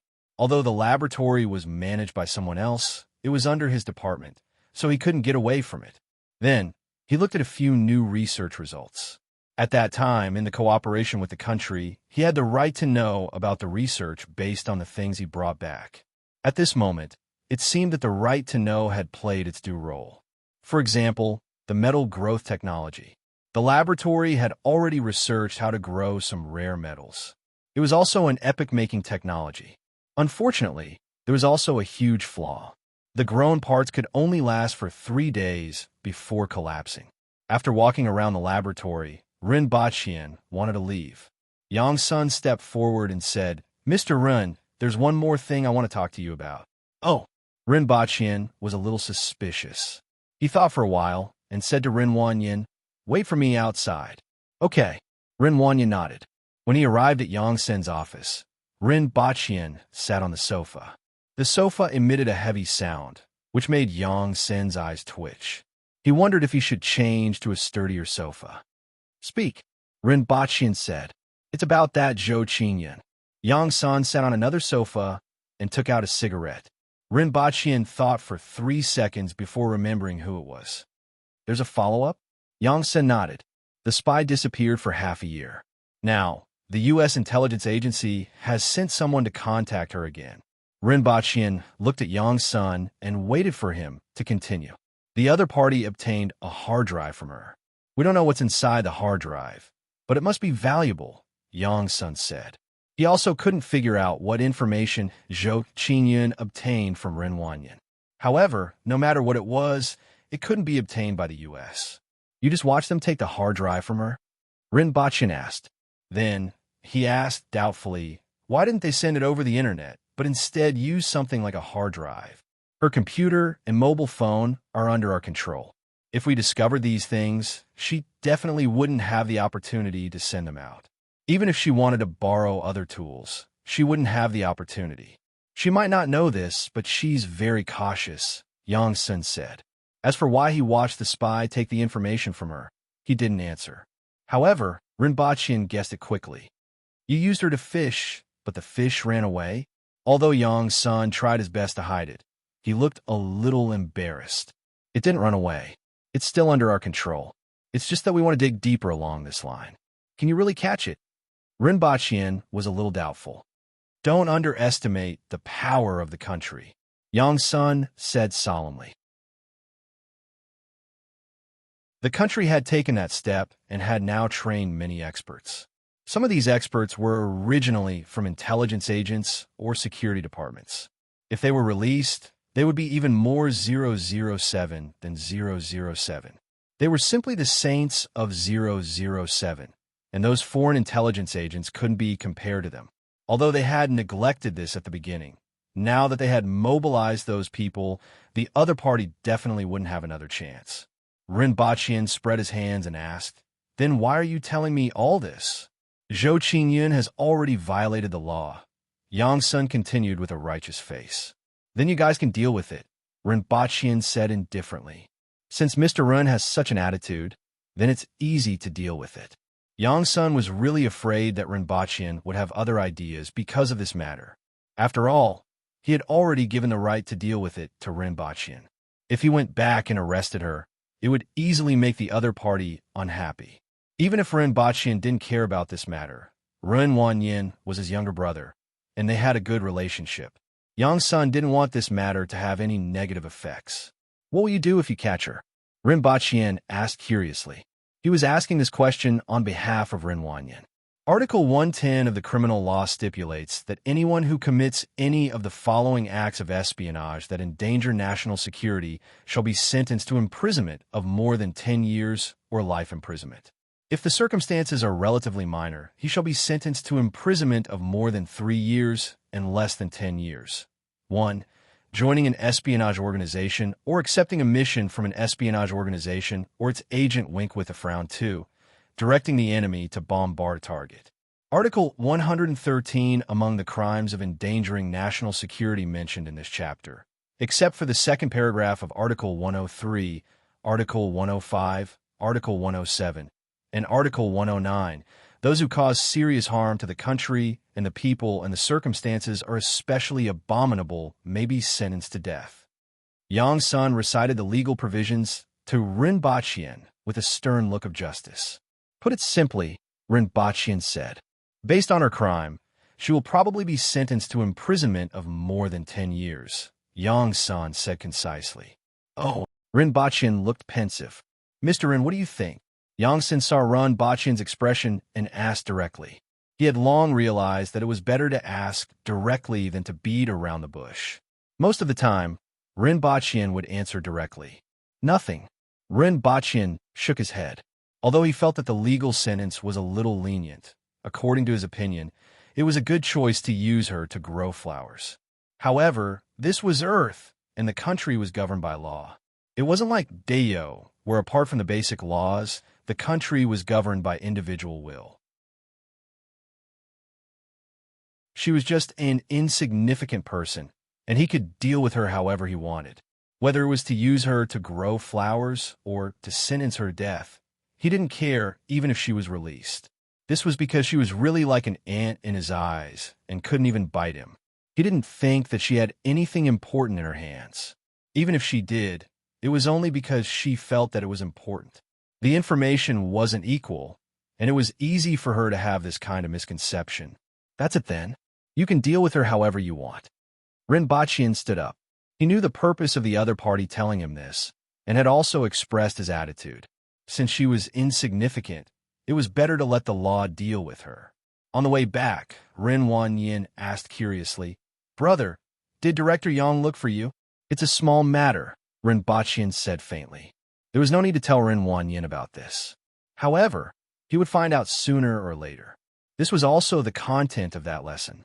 Lin Xiaola, the team is about to return to Lan City. Are you coming back with me? Rinpoche kicked Lin Xiaola's butt to wake her up. At the same time, he used his face to catch her 9-een white bone claw. I'm not going back. Lin Xiaola hid in the window and looked like she was ready to run away. These days, she had been having so much fun on Earth that she didn't want to think about it. After all, she would go back to sleep every day, and she had so many friends here. Meals aren't provided here. Rinpoche scowled and tried to scare her. Lin Xiaola glared at him angrily. It was as if she was hiding something in her cheeks. She said in a powerful voice, "I, Lin Xiaola, will not go back even if I starve to death. Rinpoche took out a bag, opened it, and grabbed a handful of white rabbit creamy candies. His palm was full of them, and they fell back into the bag. Do you want to go back? If we go back, this bag is all yours. Rinpoche felt like a demon tempting mortals. To put it more accurately, he was a goldfish.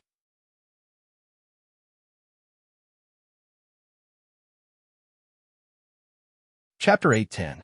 Inside a detention center, Zhou Qingyun was sitting in a separate room, her mind filled with images of the past. A month ago, she was stopped when she tried to leave the country. She knew then that she was doomed.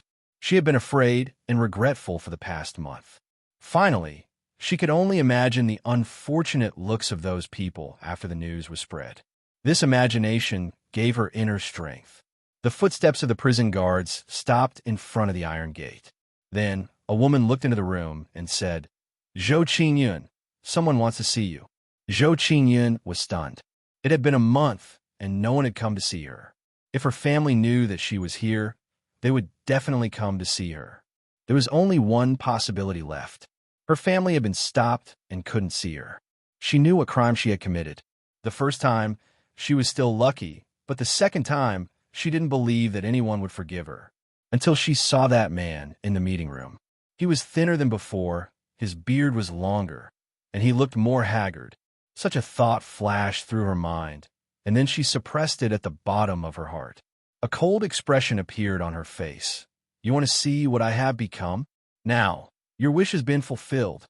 Ren Wanyan looked at Zhou Qingyun. So much time had passed, but he still couldn't let go. Maybe I'm a person who can't let go, Ren Wanyan thought self-deprecatingly. He knew that Zhou Qingyun was here a week ago, but he had been numbing himself with work until today. He didn't know why he was here. Looking at Zhou Qingyun, although he couldn't bear it, he knew that there was nothing he could do now. No one would forgive her. Why did you do this? I'll let you off previously. As long as you knew your place and behaved yourself, wouldn't it be better to be like before? Ren Wanyan asked the doubt in his heart. Could it be that she really hated him that much? However, Ren Wanyan couldn't figure out why she hated him so much. If what Zhou Qingyun said was true, why did she hate him so much? He wanted to know why. Zhou Qingyun was silent for a while and lowered her head. Why? He.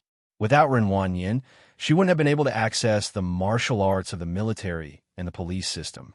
The stain on her body also limited her access to martial arts. She could only be an ordinary person for the rest of her life. But now, there was no need for high intelligence. Even ordinary people knew the meaning of these cultivation techniques.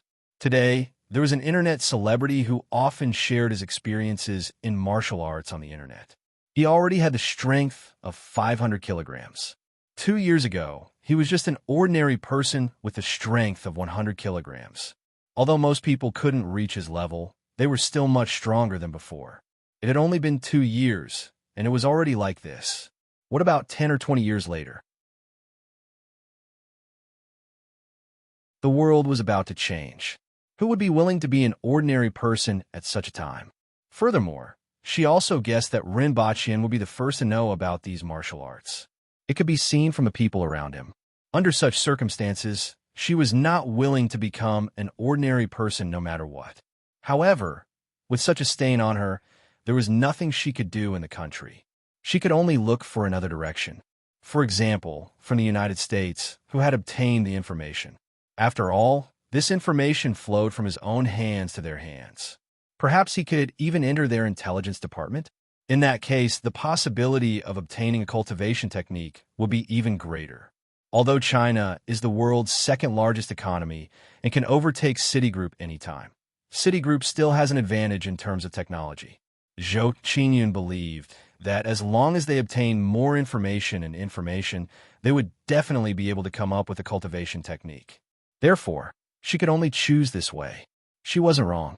After a while, Zhou Qingyun raised her head and said with a cold expression, "Why? Because I hate you and want to see you suffer. As long as you suffer, my goal will be achieved. Rinpoche is also a wanted criminal in the United States. I have also given away your information and secrets, and I will see you suffer." Ren Wanyin looked at the malicious woman in prison uniform behind the glass and found it hard to believe that this was the person he had been with for 7 years. He sighed and said, "I don't know what secrets you have given away. In fact, we don't have many secrets that can't be seen." "Is that so?" Zhou Qingyan sneered. Not to mention, the fact that Ren Baqian was a wanted criminal in the United States was enough to make them suffer. A few years ago, Ren Baqian had bodyguards who practiced martial arts and owned a piece of land in Wuji City. It would be a joke to say that he didn't have any secrets. There's an encrypted folder in the computer that you always carry with you and never let me look at. Your secrets are probably hidden there. Although I can't crack it, do you think that the people in the United States can't? Zhou Qingyan didn't hide it anymore. Anyway, the information had been given away, and she had fallen into this situation. There was no need to hide it anymore. She wanted to see the other party's shocked, flustered, hateful, angry, and cursing look.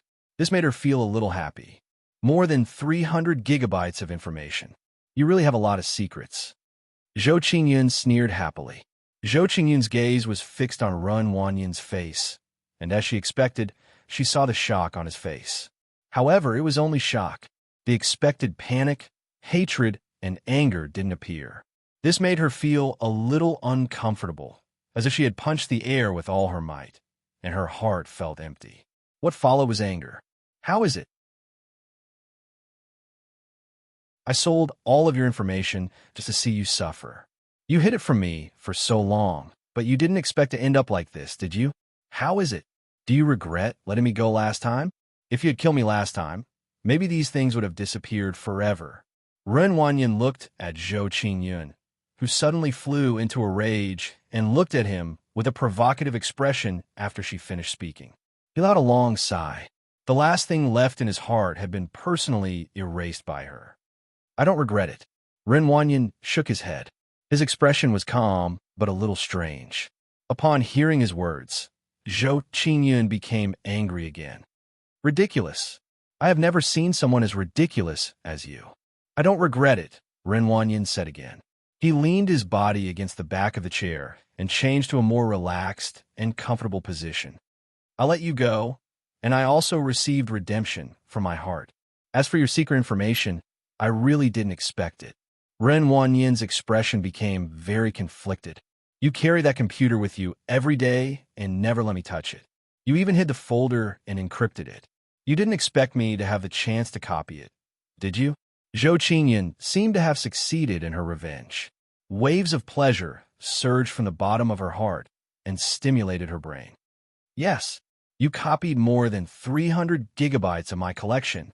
Ren Wanyin leaned against the back of the chair and continued to sigh. Zhou Qingyan couldn't react. "Even if a man has a girlfriend, he will still watch adult films," Ren Wanyin said with a strange expression. "That folder is full of adult films? Impossible, that's impossible. You hid it so well. You lied to me. You lied to me." Zhou Qingyan reacted to the content of Ren Wanyin's words and went crazy. "That's why I hid it well. If you found out, where'd I put my face?" Ren Wanyin said faintly. "I just didn't expect you to treat it as secret information. Not only did you land yourself in prison, but you also tricked an intelligence line in the United States." He wondered how they would feel if they knew that they were tricked by more than 300 gigabytes of adult films.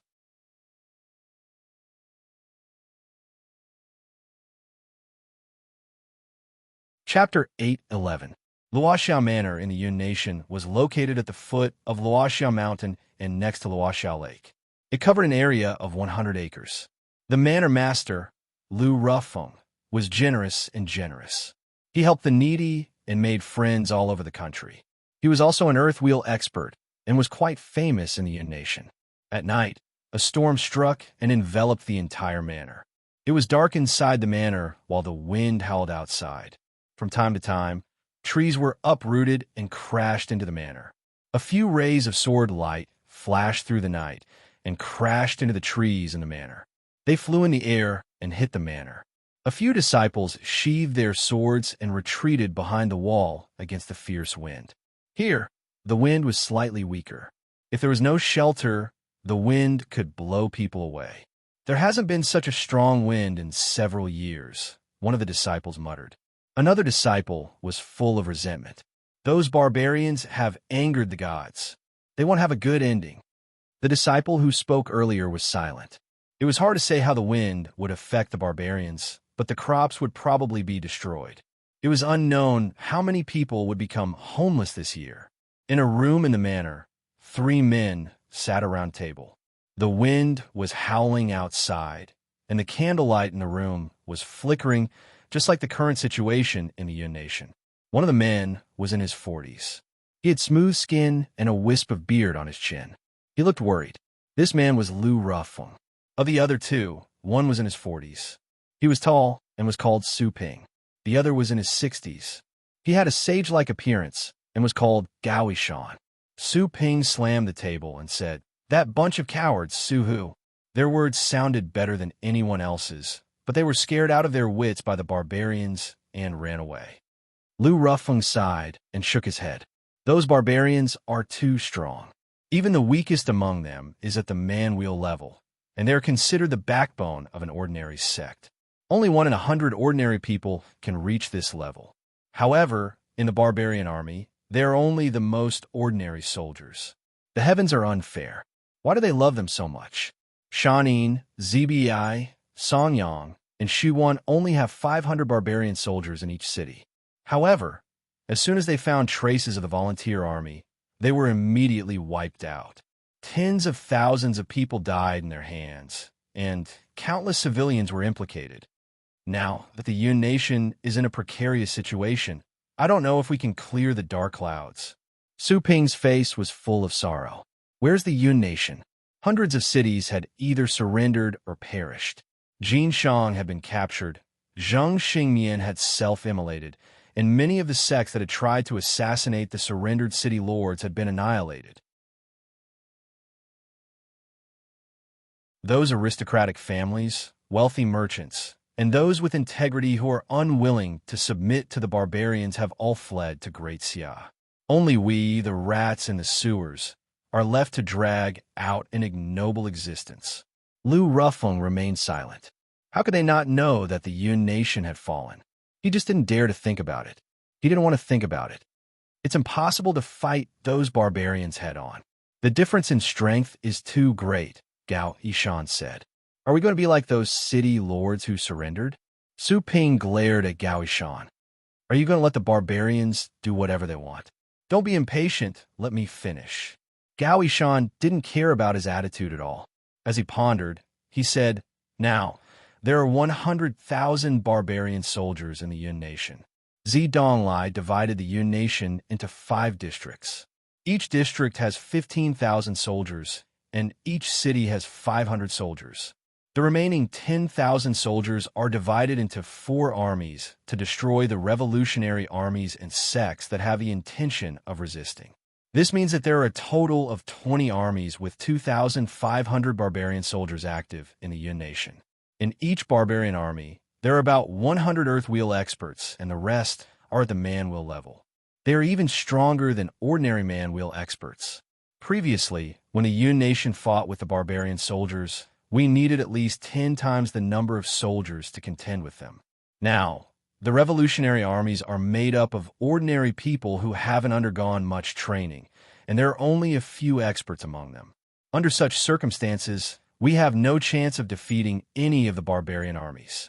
No matter where the uprising is, it will be extinguished by them in an instant. Not to mention, the barbarian army still has the soldiers of the warlords who surrendered, and we have spies among them. There are indeed spies. Speaking of spies, Su Ping's face was full of anger. It was the spies sent by the warlords who caused the barbarians to find out about the troops of Shanin City. If it weren't for them, how could the Yun Nation have fallen? Gao Yishan shook his head slightly. In fact, he had noticed something. It wasn't just the spies of the warlords who were active. There seemed to be another group of people in the Yun Nation who had leaked information to the barbarians. However, there were many experts among them, and he had lost track of them several times and was almost surrounded and killed. Therefore, it's impossible to fight them head-on. When General Zhu Wuchang was still around, he was defeated by the barbarian army, let alone us. It's all because of that traitor, Zheng Chengmian, who is always holding us back. He got off lightly by self-immolating. He should have been dismembered. Su Ping cursed again. Lu Ruffeng looked at Su Ping helplessly. This guy was good at everything, but he was too irritable and impulsive. Let's hear Brother Gao out first. Then, he looked at Gao Yishan and asked, Brother Gao, what do you think? Gao Yishan stroked his beard and replied, If the hard way doesn't work, then we will use other means. Please enlighten me, Brother Gao. Lu Ruffeng said, My sect has an antique that was left behind by the Great Shun, the previous dynasty of Great Xia. Back then, a Taoist priest presented this to the Emperor of Great Shun, claiming that it could stabilize the fate of the country for 10,000 years. However, the Great Shun dynasty suffered from natural disasters such as floods, droughts, and overturning of the earth. For 3 years in a row, the people had no way to live. Then, there were uprisings everywhere, and the Great Shun dynasty fell 2 years later. When Great Xia was established, the original palace was razed to the ground, and a new capital was chosen. Lu Ruffeng's eyes lit up. Although this is a legend, and there are many untruths, since Brother Gao mentioned it, there must be something that we don't know about. If someone else had said this, he would have treated it as a joke. However, Gao Yishan, who was in front of him, had many strange techniques that he had seen many times. If he said that there was such a thing, then there was probably a story behind it. That Taoist priest was the founder of my sect, Gao Yishan said with a smile. Lu Ruffeng and Su Ping were shocked, as they didn't expect that to be the case. At the end of the Great Qin dynasty, the officials were corrupt, and the people had no food and clothing. My sect founder's family was ruined because of those corrupt officials. Later, he obtained this antique by chance and had an idea to present it to the emperor of the Great Qin dynasty. Originally, the Great Qin dynasty still had decades of luck, but after obtaining this antique, it fell in just a few years. That antique is that powerful? Su Ping asked in disbelief.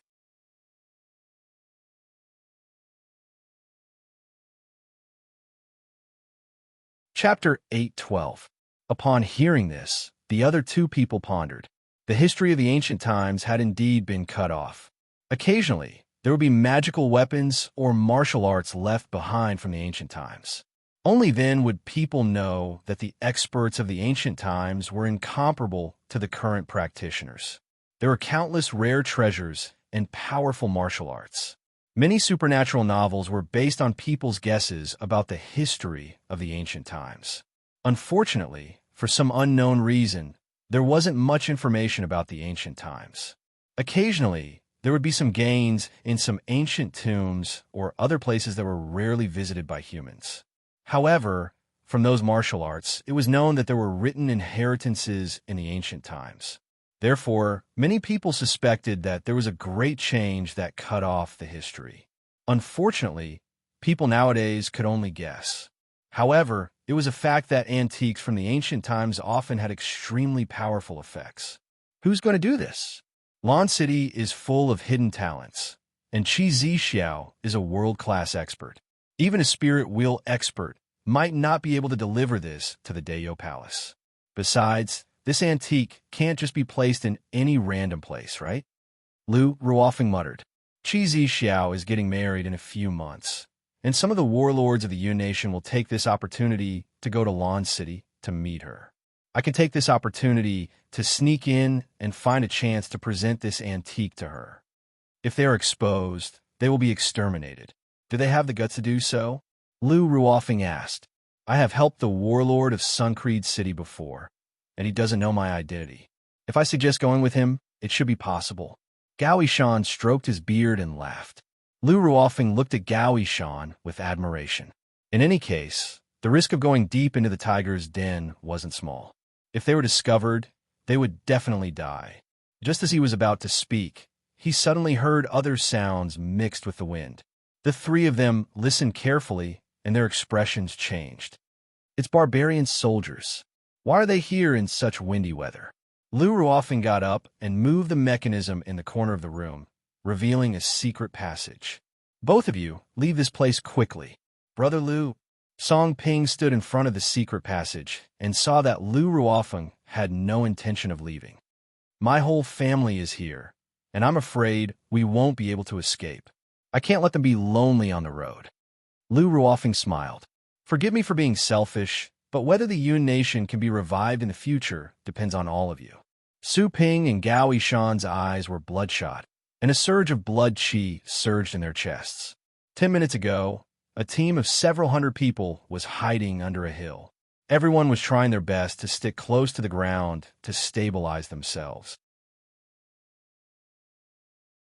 If he stood up straight, he would probably be blown away by the wind.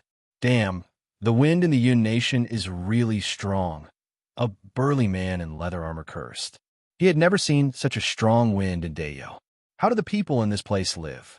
However, as soon as the words left his mouth, they were blown away by the wind.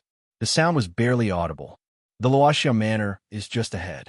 I originally wanted to settle things tonight, but I didn't expect the wind to be so strong. Even the trees were blown away. There's no way to go. Looks like we'll have to wait for the wind to stop before we can move, another burly man yelled. I feel like if I jump, I'll be blown away by the wind. A big man shouted against the wind. We won't look for you. Another big man laughed. The Luoxia Manor is right in front of us, and the wind is blowing from behind. If we jump, do you think we'll be blown into the Luoxia Manor? When we fall from the sky, we'll definitely give them a fright. A big man said eagerly. Good idea. I'm just afraid that we'll be blown away. The others laughed. I'll give it a try. If we get blown away, I'll come back to look for you. The burly man couldn't hold back his thoughts. It would be great if he could be blown away by the wind and fly in it. I'm just afraid that we'll fall to our deaths if we blow too high, someone else shouted. Didn't you see those trees? They're all blown away, and they're only a few meters high at most. Even if we fly more than 30 meters high, we won't fall to our deaths. The burly man laughed. He was obviously confident in himself. After hearing what he said, many people were tempted. Although they were in the army, this was the Aboriginal army. Every soldier was very strong, and the discipline was naturally much worse than that of other nations. Although they were doing a mission outside, the group of people was affected by what the burly man said. They threw the mission aside and began to seriously discuss the feasibility of flying with the wind to Luoxia Manor. I'll give it a try first. The burly man who first suggested this idea laughed at the crowd. Without waiting for the others to stop him, he immediately got up. The strong wind immediately made him lose his balance. However, he wasn't worried at all. He laughed loudly and kicked off the ground. His whole body jumped forward as if he had blended into the wind. As the strong wind blew further and further away, they could vaguely hear his carefree laughter coming from the opposite direction of the wind. The others immediately felt an itch in their hearts. What if he falls into the Luoxia Manor? He's not a match for us alone. I'll go and help him. Another burly man grabbed his knife, got up, and also disappeared into the wind. I'll go too. I'll go too. Dozens of figures disappeared into the wind. It was unknown whether they went to look for him or if they found it interesting to be blown away by the wind. The latter was more likely to be the case. You guys wait here. I'll go and take a look as well. They won't be able to stop the Luoxia Manor's village chief. One of the officers stood up and also disappeared into the wind. Feeling his body being pushed by the strong wind, as if he had blended into the wind, the officer also laughed heartily. He deeply felt that it was fortunate that he had followed along. It was much more interesting than waiting there for the mission start. Seeing his figure disappear, even more people became restless. Another officer lay on the ground and shouted to the surroundings, "Stay where you are. Don't copy them." Who knew if they would fall into the Luoxia Manor? Although it looked fun, if too many people copied them, they would be blown too far away by the wind. When the time came, they would inevitably be whipped for delaying the mission. Lu Ruofeng sent the two of them off through the secret passage. Then he picked up the treasure, sword hanging on the wall, and sat there, waiting for the Aboriginals to attack. He stroked the scabbard with his fingers and thought to himself, "Old friend, this is the last time." However, after 30 seconds, he seemed to hear the shouts of dozens of Aboriginals. It was a little strange. Those people's voices seemed to be coming from above. With such strong wind, how could these people's voices be coming from above? 1 minute passed. 5 minutes passed. 10 minutes passed. The expected aboriginals still hadn't attacked. This caused his expression to start to fluctuate. The disciples in the other rooms and behind the walls in the courtyard all had suspicious looks on their faces. Who was the one who made that sound just now? Could it be the god that controlled the wind? When they thought about it, it was really possible. Otherwise, why would the wind above their heads transmit their voices? The more they thought about it, the more they felt it was possible. Many people imagined the god that controlled the wind riding on the wind, being surrounded by the wind, inviting friends to a banquet, and exchanging cups of wine. Many people started to pray silently. This continued until daybreak. The sound of the wind gradually stopped. An aboriginal army charged over from afar, and the manor was engulfed in blood and fire. Further away, the aboriginals were blown to the ground by the wind, crashing into a forest or pile of rocks. They shook their heads, got up, and looked around blankly. Damn it, where did they fly to?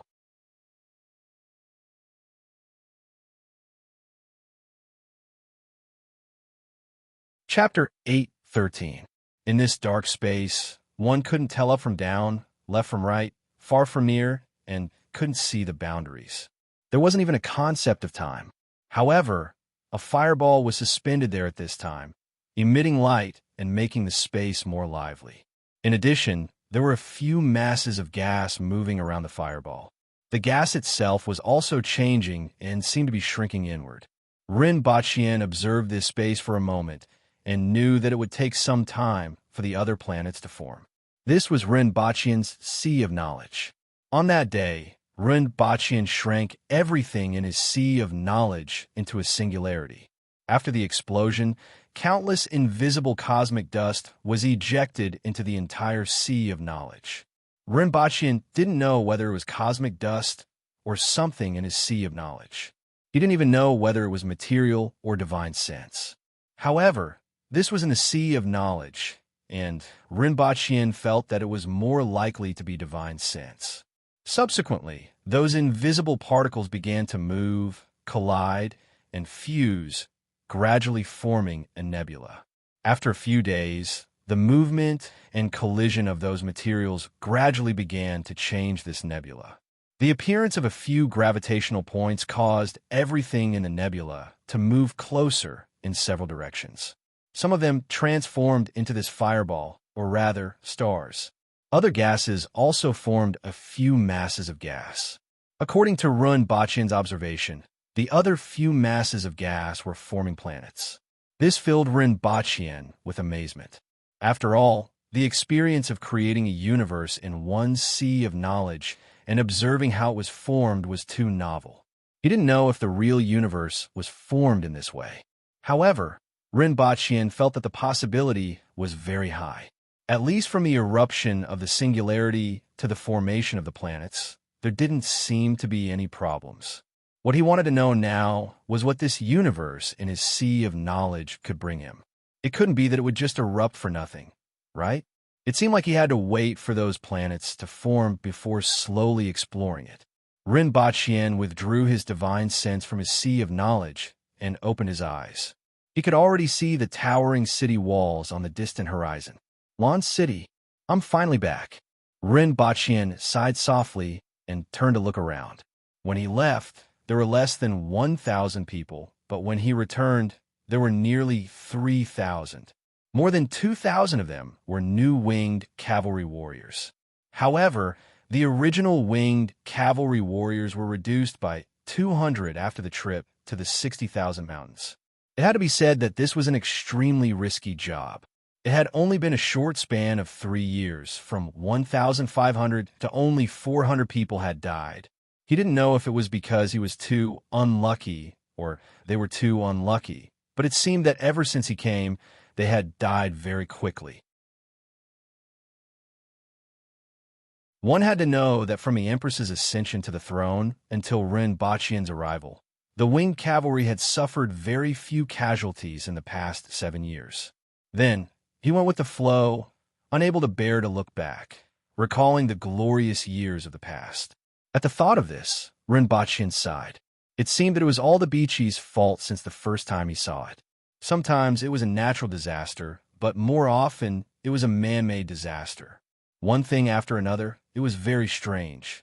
Fortunately, he hadn't seen it since coming out of the 60,000 mountains. He didn't know where it had gone. If it was possible, it would be best if they never met again. At the thought of this, he shook his head and chased that little fellow out of his mind. He rode on the Crow General and followed behind the Empress.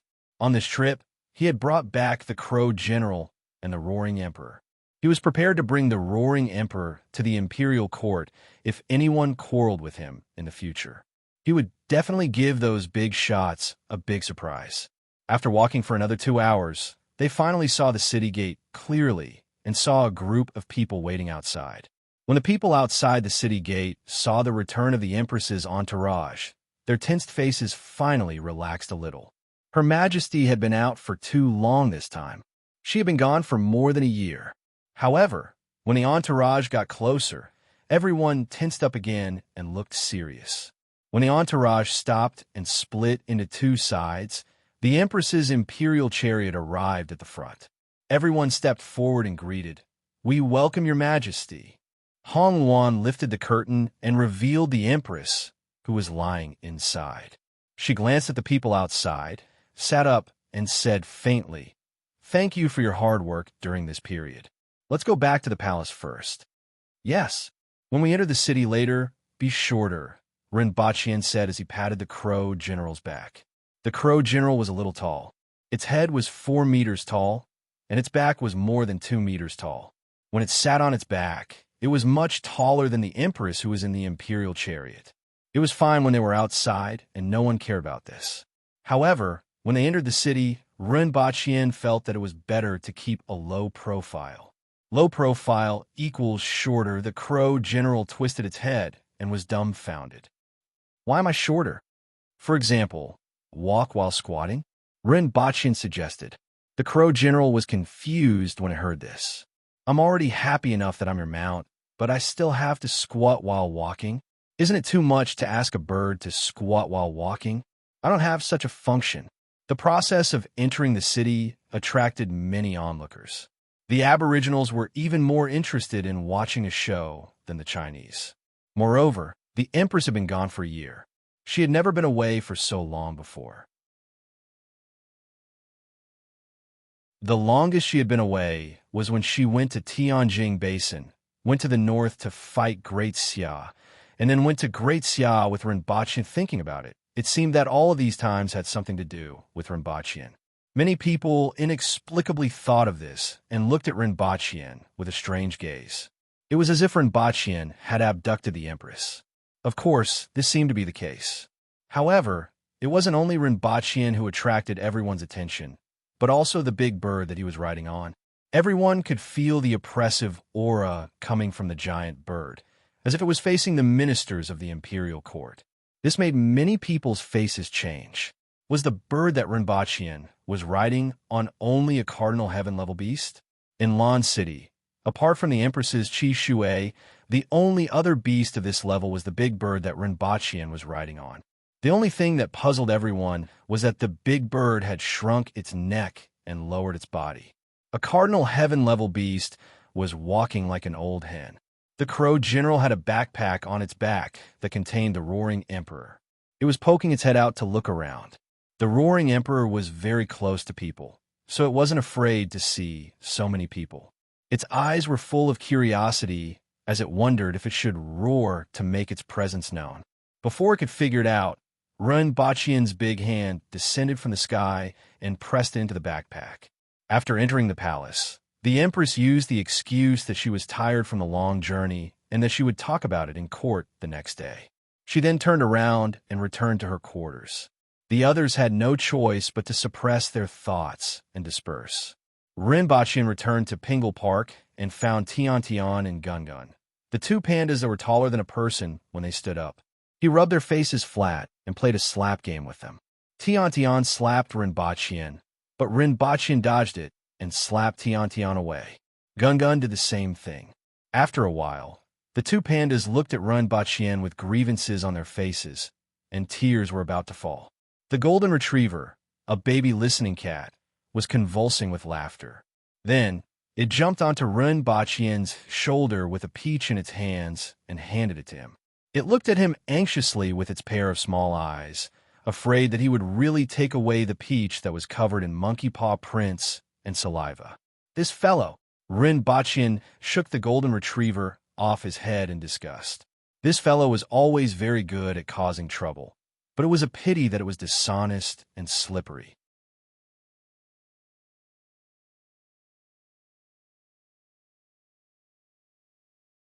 Chapter 814. Rin Bachien went to the academy early the next morning. After being away for so long, he somewhat missed those idiots. After being away for a year, there had been some changes to the academy. After all, with the radio station, many things could be remotely controlled and transmitted back to the academy. The academy would change according to his wishes. Things like language would change completely after passing through the mouths of two people. Rin Bachien already knew that it was somewhat different from what he had imagined, but it was better than not moving at all. After entering the school, he saw that the first row was still the same classrooms and his office.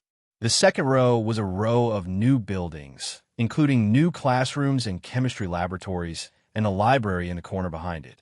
Not much had changed. Other than that, there were so many changes that he almost couldn't recognize them. First of all, the purple bamboo forest around the pond in the backyard was gone and replaced by a cement floor. It seemed that the Ministry of Works, which had nothing better to do, had used cement to resurface the ground of the school. On the ground, there was a huge hot air balloon. It wasn't made by the students of the academy, but by the egg-kicking maniac, Li Fu. Ever since he rode in the hot air balloon, he had great expectations for this thing. Unfortunately, Rin Bachien didn't do it again. After being away for a year, Li Fu simply grabbed a few students to be his assistants and began to study the hot air balloon. The students of the academy naturally didn't dare to refuse this egg-kicking maniac. After all, no one could beat him.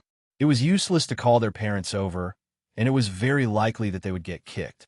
Li Fu's godly legs were very famous in Lan City. The result of their work was the one in front of Rin Bachien. The words, "I am a guapai," were written in simplified Chinese on it in big, bloody letters. Those kids were bullying Li Fu because he didn't understand simplified Chinese.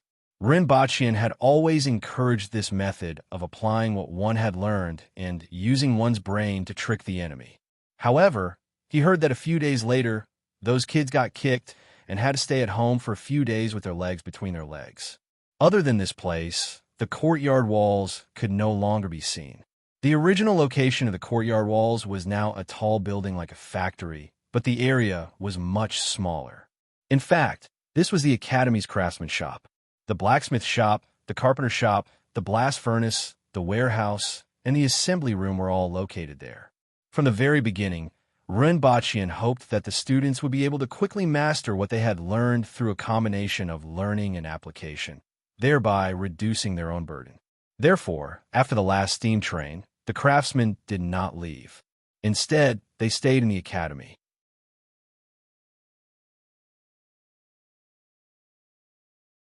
The students of the academy would research and propose ideas, and the craftsmen would help them turn their ideas into reality. Further away from the courtyard was a thermal power plant. It did not produce much electricity and could only supply the entire academy and the palace. Rin Bachien went to the power plant to take a look. There were piles of coal everywhere outside, and the equipment in the power plant had been upgraded to a new generation. Compared to the previous generation, the conversion efficiency was much higher. There were pipes, gears, and thick rivets everywhere. It was full of a steampunk style. It seemed that the Aboriginals liked this simple and crude style that was full of power and beauty. These things were created and tested by the students in the academy during their spare time. Rin Bachien was very satisfied with their ability to take action. Although these guys were a little stupid, their actions were really good. They didn't slack off and were very motivated. In addition to these things, they also created electric wires under Rin Bachien's remote guidance. This was something that didn't require much technology. The important thing was the rubber coating on the outside of the electric wires. They also designed a small factory that could produce thousands of meters of finished electric wires every day. There was also the possibility of further increasing the output. The only limitation was the transportation of rubber. In any case, this was very useful. This factory was built 3 months ago and had accumulated 100,000 meters of electric wires.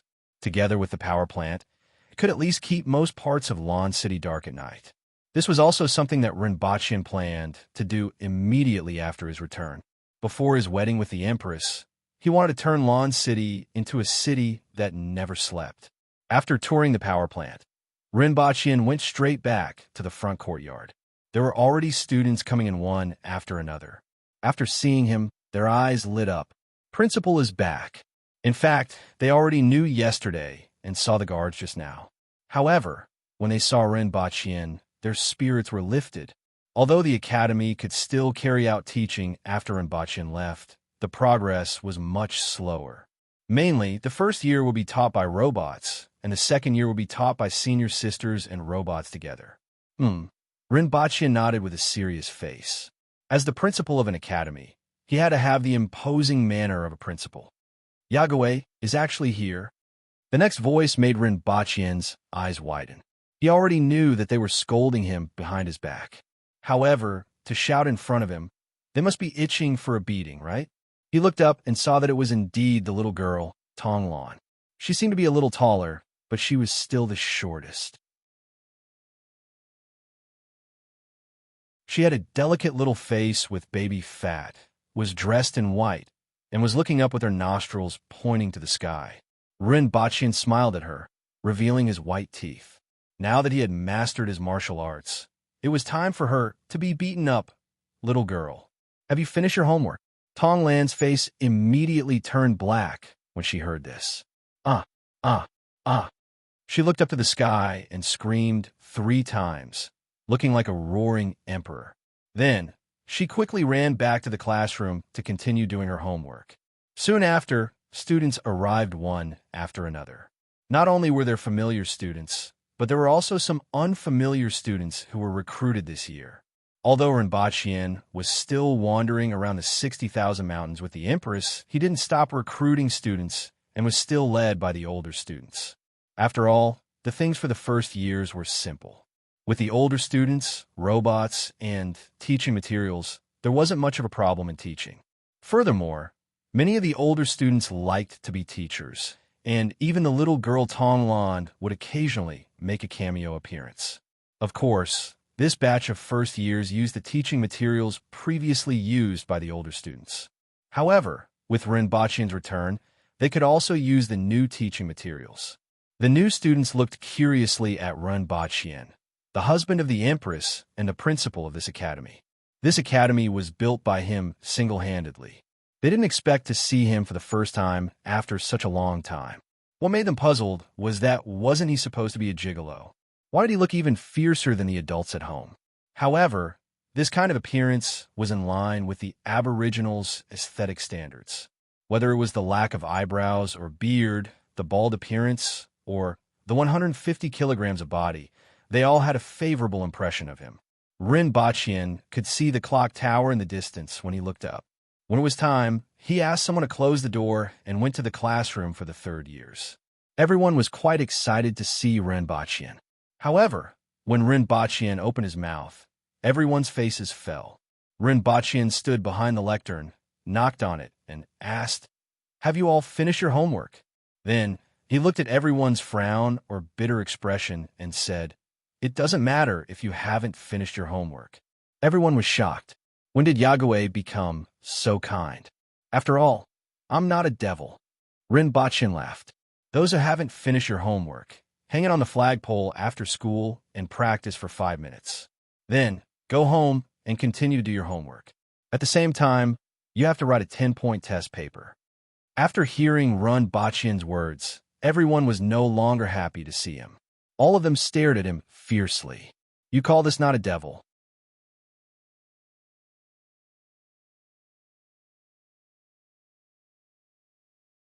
Chapter 8:15. While Rinpoche was at the academy, The Empress was listening to the reports from the ministers in the court. The Yun nation was now completely occupied. Although there were still some rebels and rats lurking in the dark, the overall situation had been stabilized with the help of the warlords. Zedong had done a good job. Of course, this was also achieved at the cost of a large number of lives. From the beginning, he showed his ruthless methods and killed batch after batch of warlords, officials, and sects who resisted.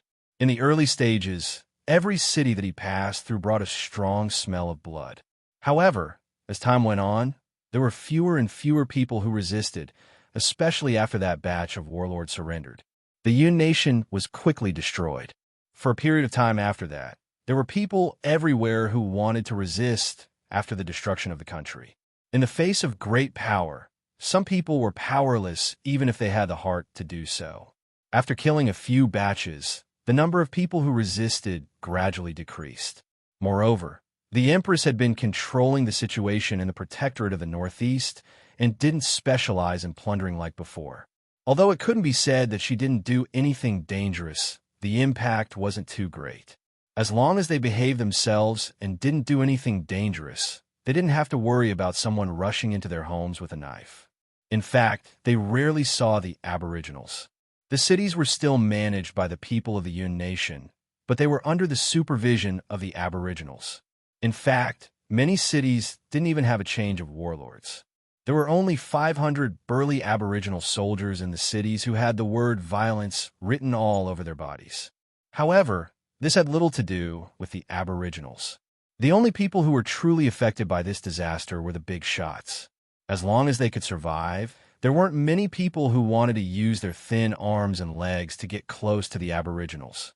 Although there were some ambitious people, after measuring the gap between the two sides, they could only secretly do some small things behind the scenes.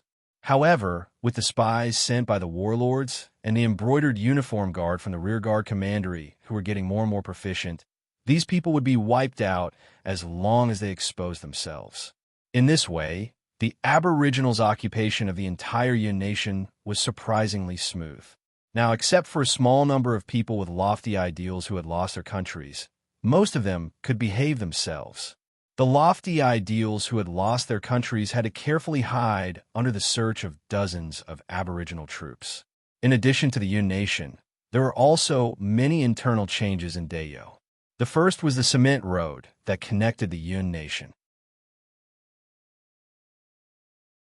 With the efforts of hundreds of thousands of prisoners of war, more than 500 kilometers have been built. The large increase in the number of prisoners had allowed the project to progress much faster than expected. It was estimated that it would be connected to the border of the Yun nation in another year and a half.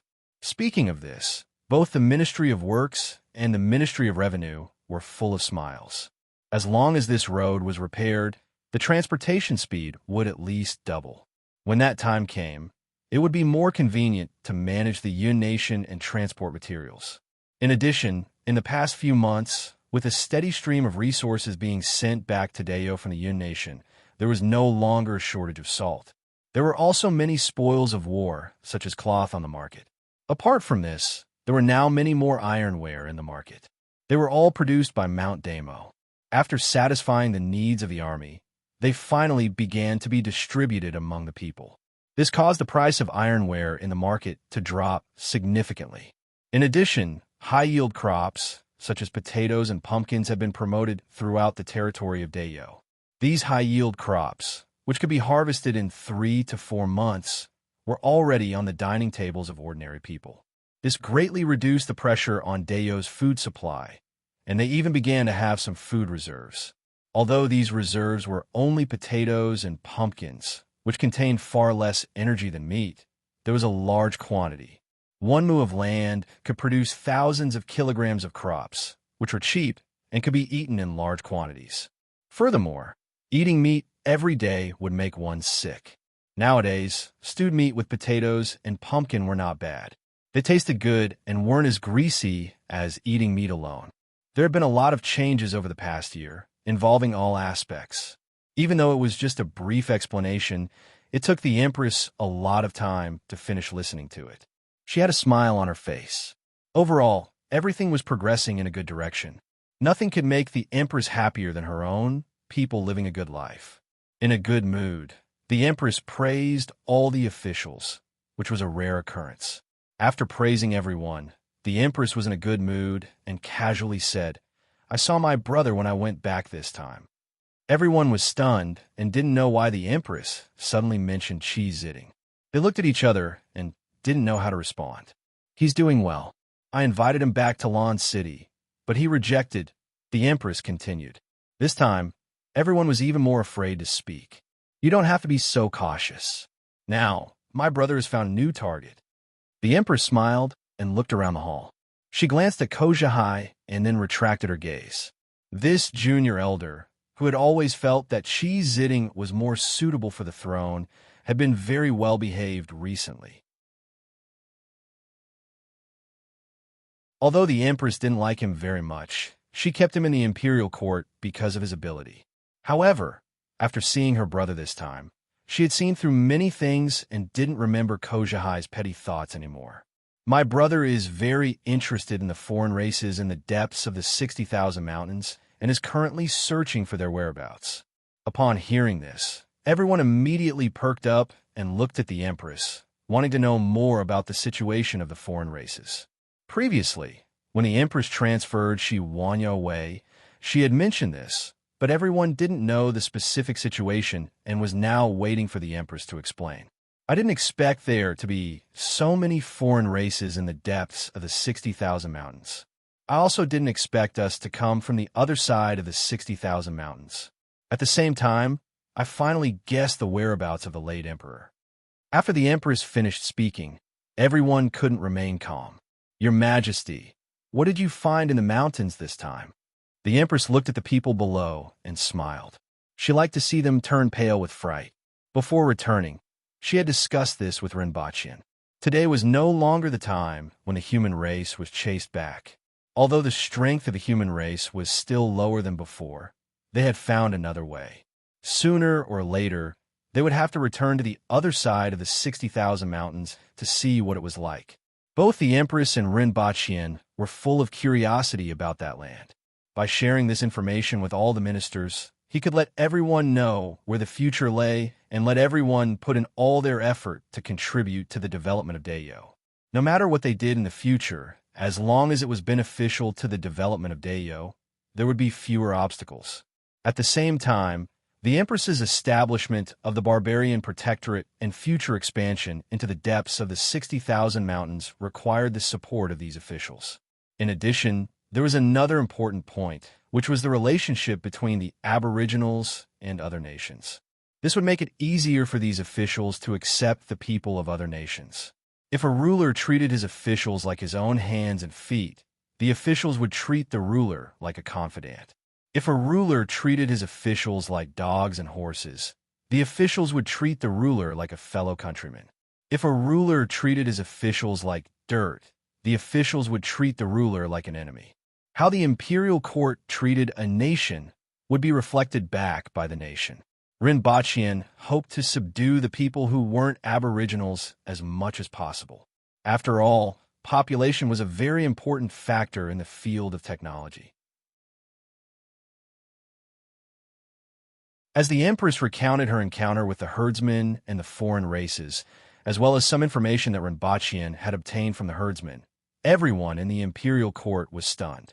The entire court was no longer as noisy as it was in the past, and everyone was speechless with their mouths wide open. In ancient times, the human race was chased here by the other races. Was this the land of exile? In ancient times, the human race was forced to sign an agreement by the foreign races. The Aboriginals and the other nations were part of the human race. The Aboriginals were the protectors to guard against the foreign races on the other side of the 60,000 mountains. With the passage of time, that history disappeared along with the agreement. The human race multiplied and rebuilt their civilization and nations, and the protectors became the so-called barbarians. Today, there were 4 nations with hundreds of millions of people. How many years did it take for the remaining tens of thousands of people to recover? Hearing this, everyone felt as if they were listening to a story. If the Empress wasn't the one saying this, they wouldn't have believed it to be true. It was simply too bizarre. Your Majesty, are you serious? Qin Chuan couldn't help but stare at her and ask. The next second, the Empress's figure flashed, and Qin Chuan flew out of the hall. The Empress returned to her seat and looked at everyone. Her face turned from sunny to gloomy as she asked, "Do you think I'm telling a story?" Everyone shrunk their necks. "We don't dare." However, there was too much information in the Empress's words, and everyone's hearts were in turmoil. Even Qin Chuan, who was kicked out by the Empress, felt the same.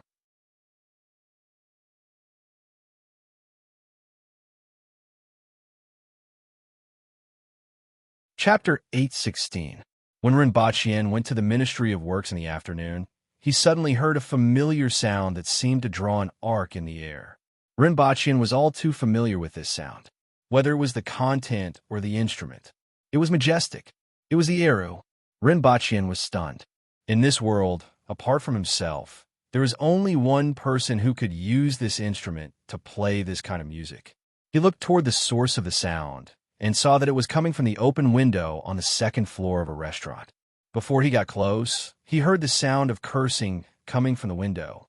"What's this sound? It's too unpleasant." Rinpoche's face darkened.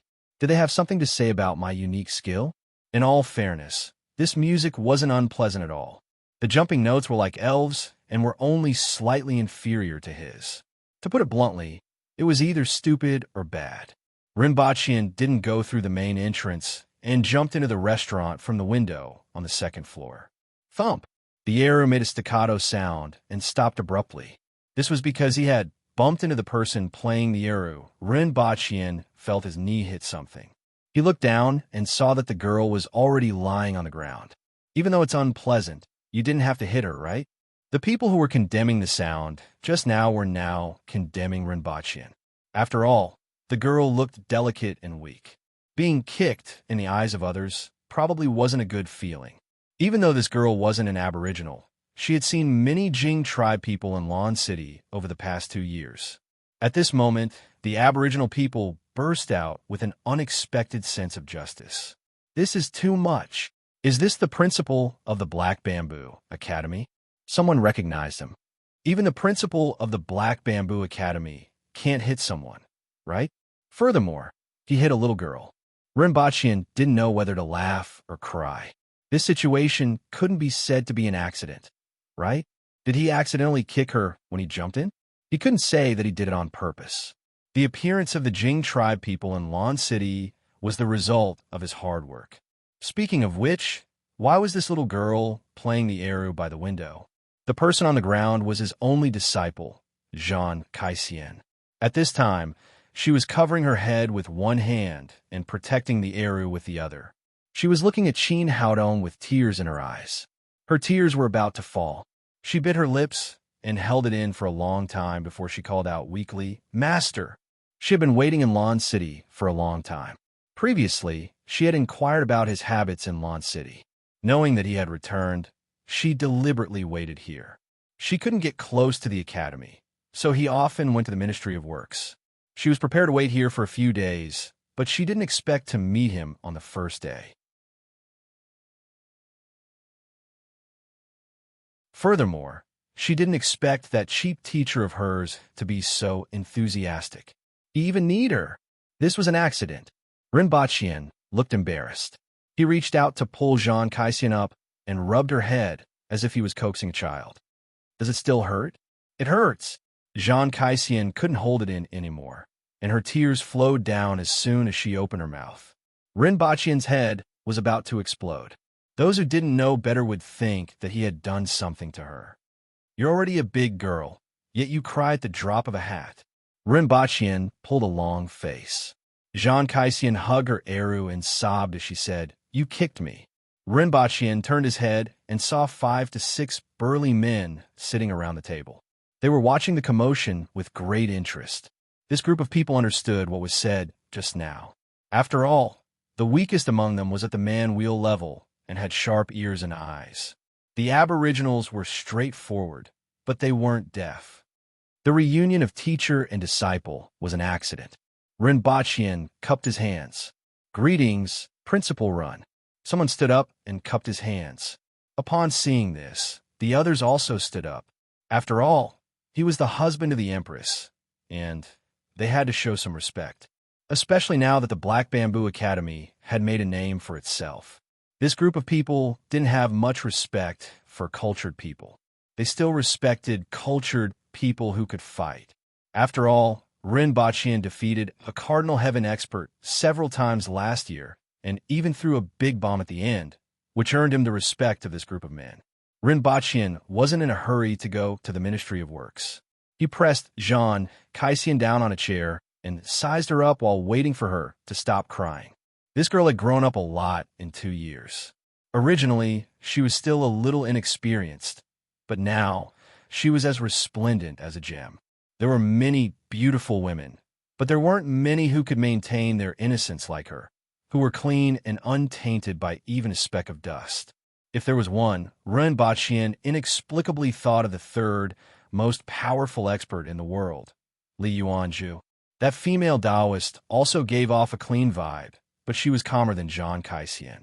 She was like the sea, transparent but unfathomable. In addition to that clean vibe, Jean Cassian had an additional gentleness. She was like a delicate flower that needed to be carefully cared for. After carefully sensing her strength, Ren Baqian estimated that she was at the man-wheel level. This wasn't enough to protect her all the way to Lan City, so she must have come with someone else. After waiting for 15 minutes, Jean Cassian finally stopped sobbing. Her face was smeared with patches of mud, making her look like a dirty cat. There was a visible bump on her forehead. Ren Baqian asked the guards to apply some black mud cream on her forehead, and it would disappear in a moment. It was just that smearing a patch of black mud cream on her forehead was like sticking a piece of dog skin plaster. Does it still hurt? Ren Baqian asked casually when he saw that Jean Cassian had calmed down. She was a pretty big girl. She should be around 18 years old, right? You're crying, and it's not just because you hit your head.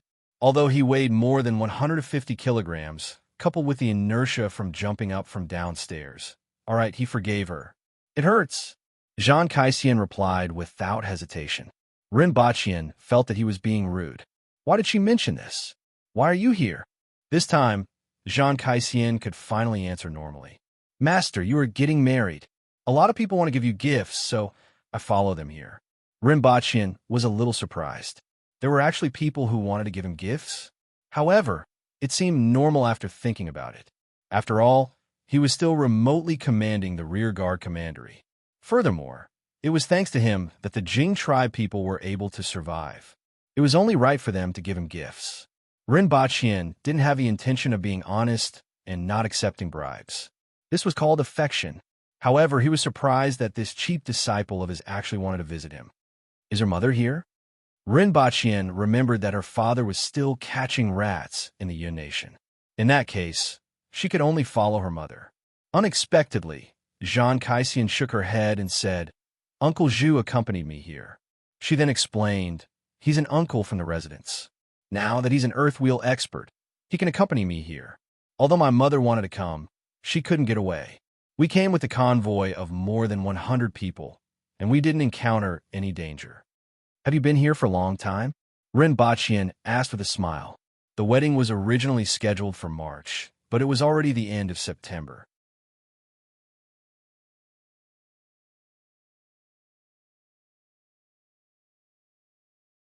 Chapter 817.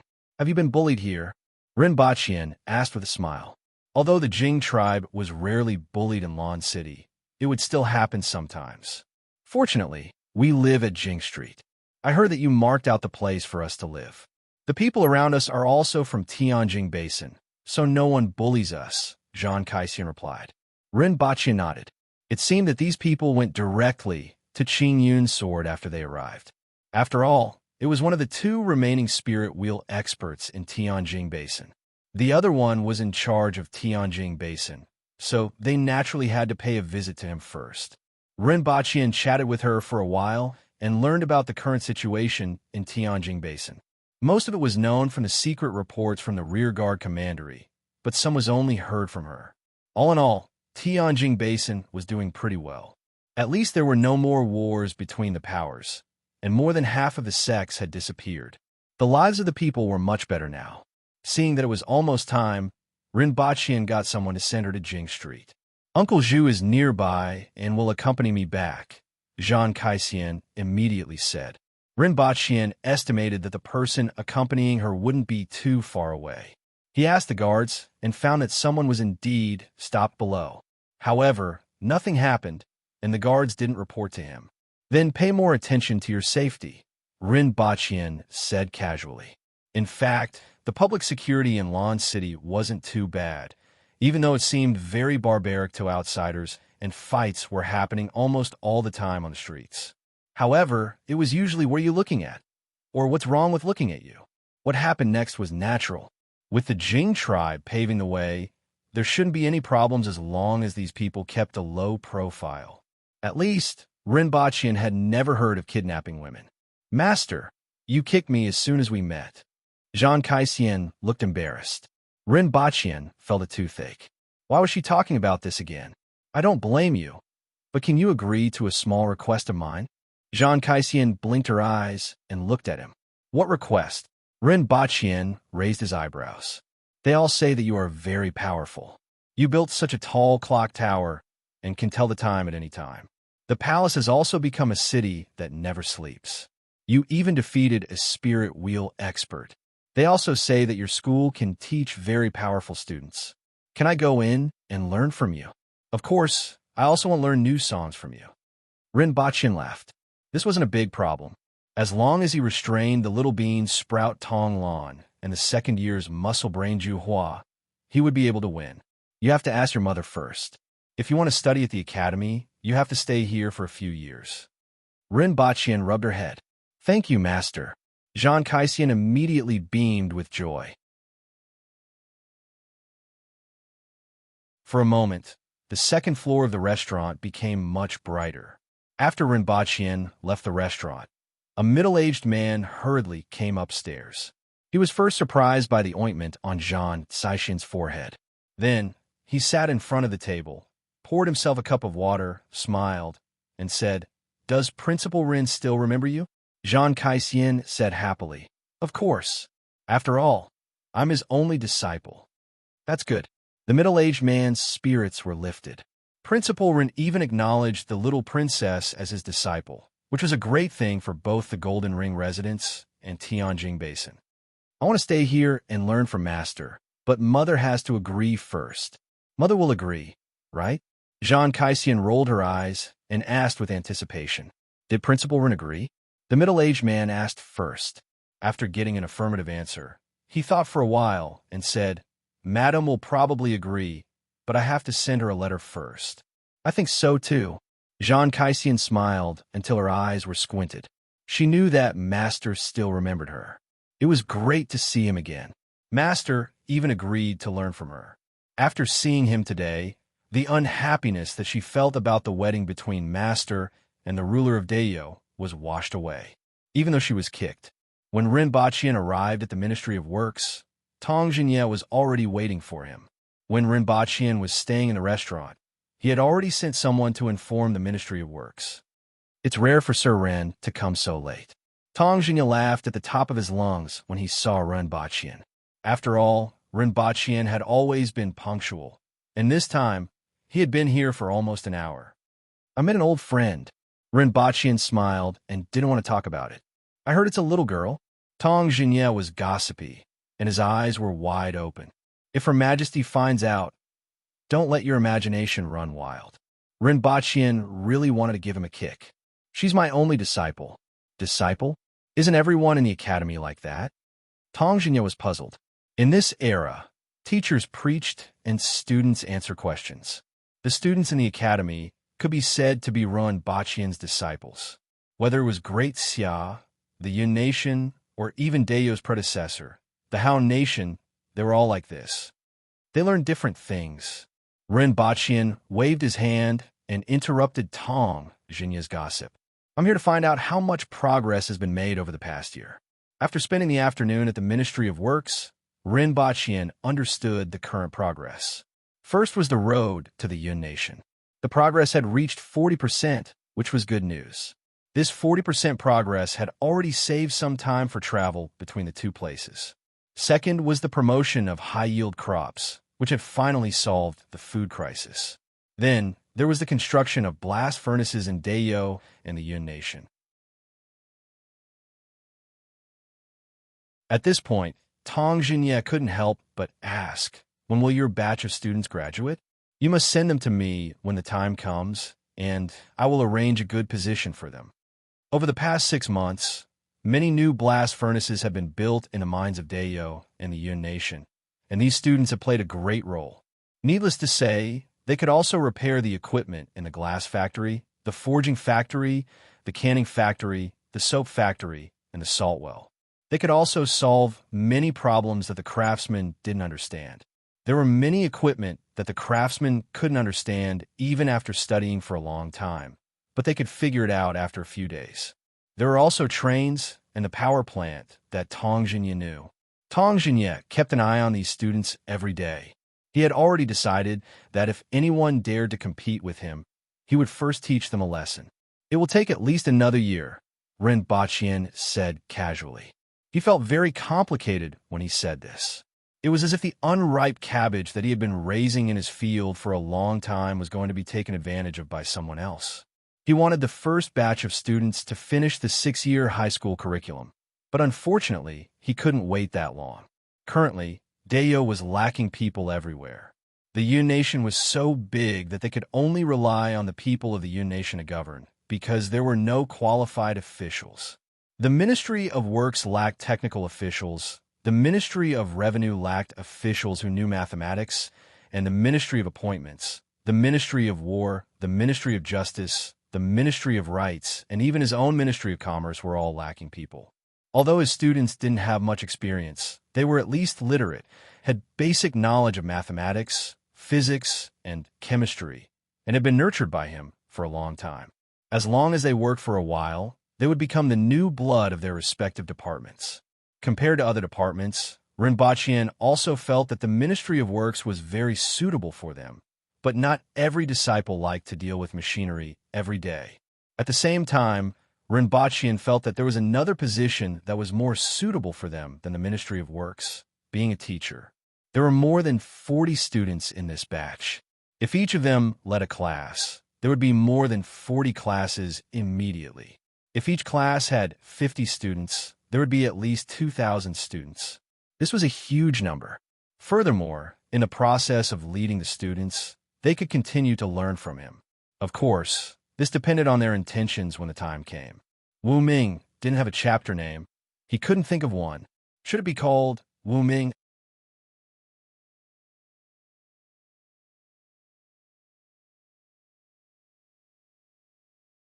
Chapter 8:18. As soon as he returned to Dayo, Rinpochian was so busy that he even put the wedding in 2 months at the back of his mind. After all, many things could happen in a year, not to mention Dayo, which was gradually developing. The current situation of the Ministry of Works and the Ministry of Commerce, the gradual recovery of Tianjing Basin, the promotion of the embroidered uniform guards in the rear guard commandery, the situation of the captives who were building roads, and the many students in the academy. Although there were robots as teachers this year, there were still some gaps compared to humans. The first batch of students who could graduate in 3 years would take 6 more months to graduate, not to mention the Yun Nation, which had just been annexed. This was an entire country that was about 60% the size of Dayo, with more than 400 cities, countless villages, and a population of 70 to 80 million. At present, this country was still ruled by Zi Donglai's military force, the warlords who had surrendered, and some of the people of the Yun Nation who had sought refuge with them.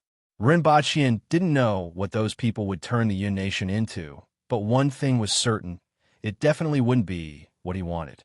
Therefore, he needed to spend a lot of time to understand all aspects of the Yun Nation and then make suggestions to the Empress.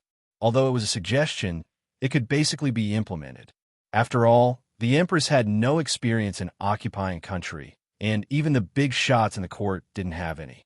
Although Rinpochian didn't have any experience, he had at least eaten pork before. In addition to his experience in Tianjin Basin, he also had thousands of years of history on Earth. At present, even the national sentiments of the two countries weren't an important issue. The most important thing was to promulgate a series of regulations to stabilize the Yun nation and design a new system for it. For example, the Yun nation would be set up as a protectorate with several prefectures under it. Each city would still be managed by the warlords and given orders by the protectorate, allowing the people of the Yun nation to manage themselves. However, the military and the government had to be separated. In addition to the 500 Aboriginal soldiers stationed in each city, there would also be city guards of varying numbers. The city guards would no longer be the private army of the warlords, but a separate department. There were a series of new policies. As for the opinions of the warlords, they could choose to say no, but they needed to test whether their necks or knives were harder. Although this would cause a certain amount of panic and chaos, the Yun nation was too big. If they wanted to quickly pull the Yun nation into Dao's orbit, this could only be done this way. These days, these matters occupied a lot of Runbachian's energy. In addition, he was also busy with a new thermal power plant and light bulb factory. Neither is difficult. Sometimes, Renbachian even thanked the heavens for being able to travel back and forth. In the construction of technology, no matter what problems they encountered, they could always find the answers and solutions when they returned to Earth. The new power plant was located in the west of Lon City. It was only 5 kilometers away from Lon City. After its completion, it would provide Lon City with enough electricity for its current needs. As for the light bulb factory, it wasn't too much trouble. Although he hadn't found a tungsten ore yet, he could still use carbonized bamboo. The only problem was that it consumed too much electricity and had a short duration. A single bulb could only be used for 4 months. For other transmigrators, this would be a good choice. However, he had a better idea, which was to bring back tungsten wire from Earth. After all, the consumption of tungsten filament used for light bulbs was very low. Renbachian could bring back a ton of tungsten filament from one trip, which was enough to make hundreds of thousands of light bulbs. All that was left was to slowly search for tungsten or a substitute for tungsten filament. The glass was not a problem. With the tungsten wire, all that was left was to inject nitrogen. Before the wedding, Renbachian was confident that the entire Lon City would become a sleepless city. During this period of time, he didn't even have much time to have lunch with the Empress. Every day, someone would send the bento made by the Imperial Kitchen to the school. After school, he would have to go and do the next thing after eating the bento. Fortunately, after more than half a month, Renbachian finally finished dealing with most of the piled-up matters and had some free time. The first thing he did when he was free was to go to the Zhang family, a family of craftsmen who had surrendered before the attack on the Yun nation. Greetings, Principal Run. After receiving news of Renbachian's arrival, almost all the higher-ups of the Zhang family were waiting at the door and gave him the highest treatment. Currently, Renbachian had many other identities, such as the head of the Ministry of Commerce and the chief of the Rearguard Commandery. However, the most well-known ones were the principal of the Black Bamboo Academy and the future prince consort. In addition, Renbachian also had a more important identity in their eyes.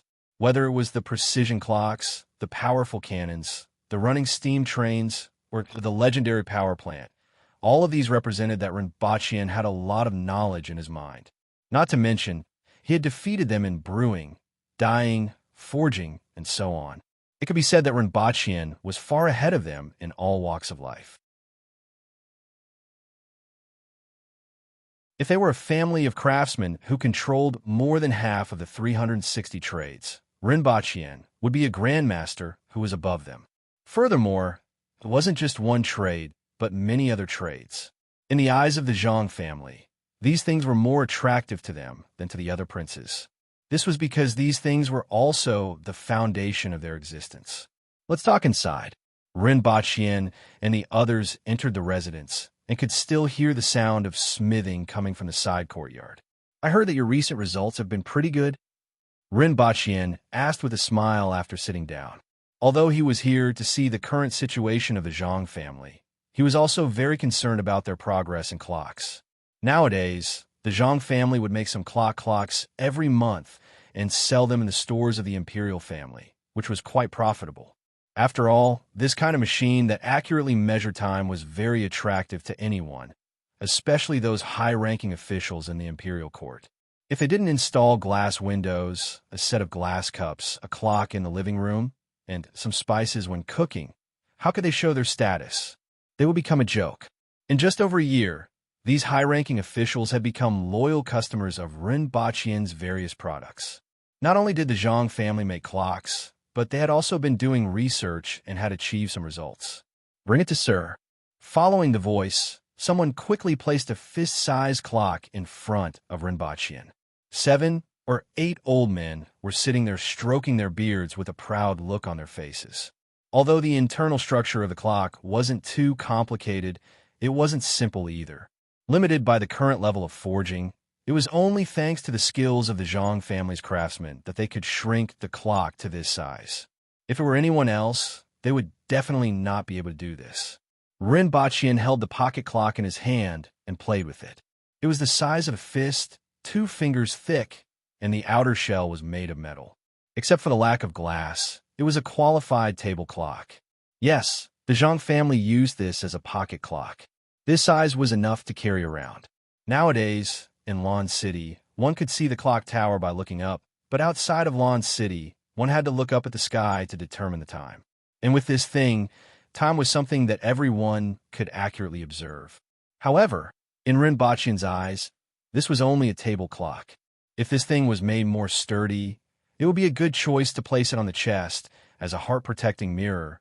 It was still too big. Well done. I hope you can make it smaller. After fiddling with it for a while, Rinpoche handed the table clock to the guard and prepared to show it to the Empress. If it was the Empress in the past, this thing might have surprised her. However, the Empress was now more experienced and knowledgeable. It wasn't easy to surprise her anymore.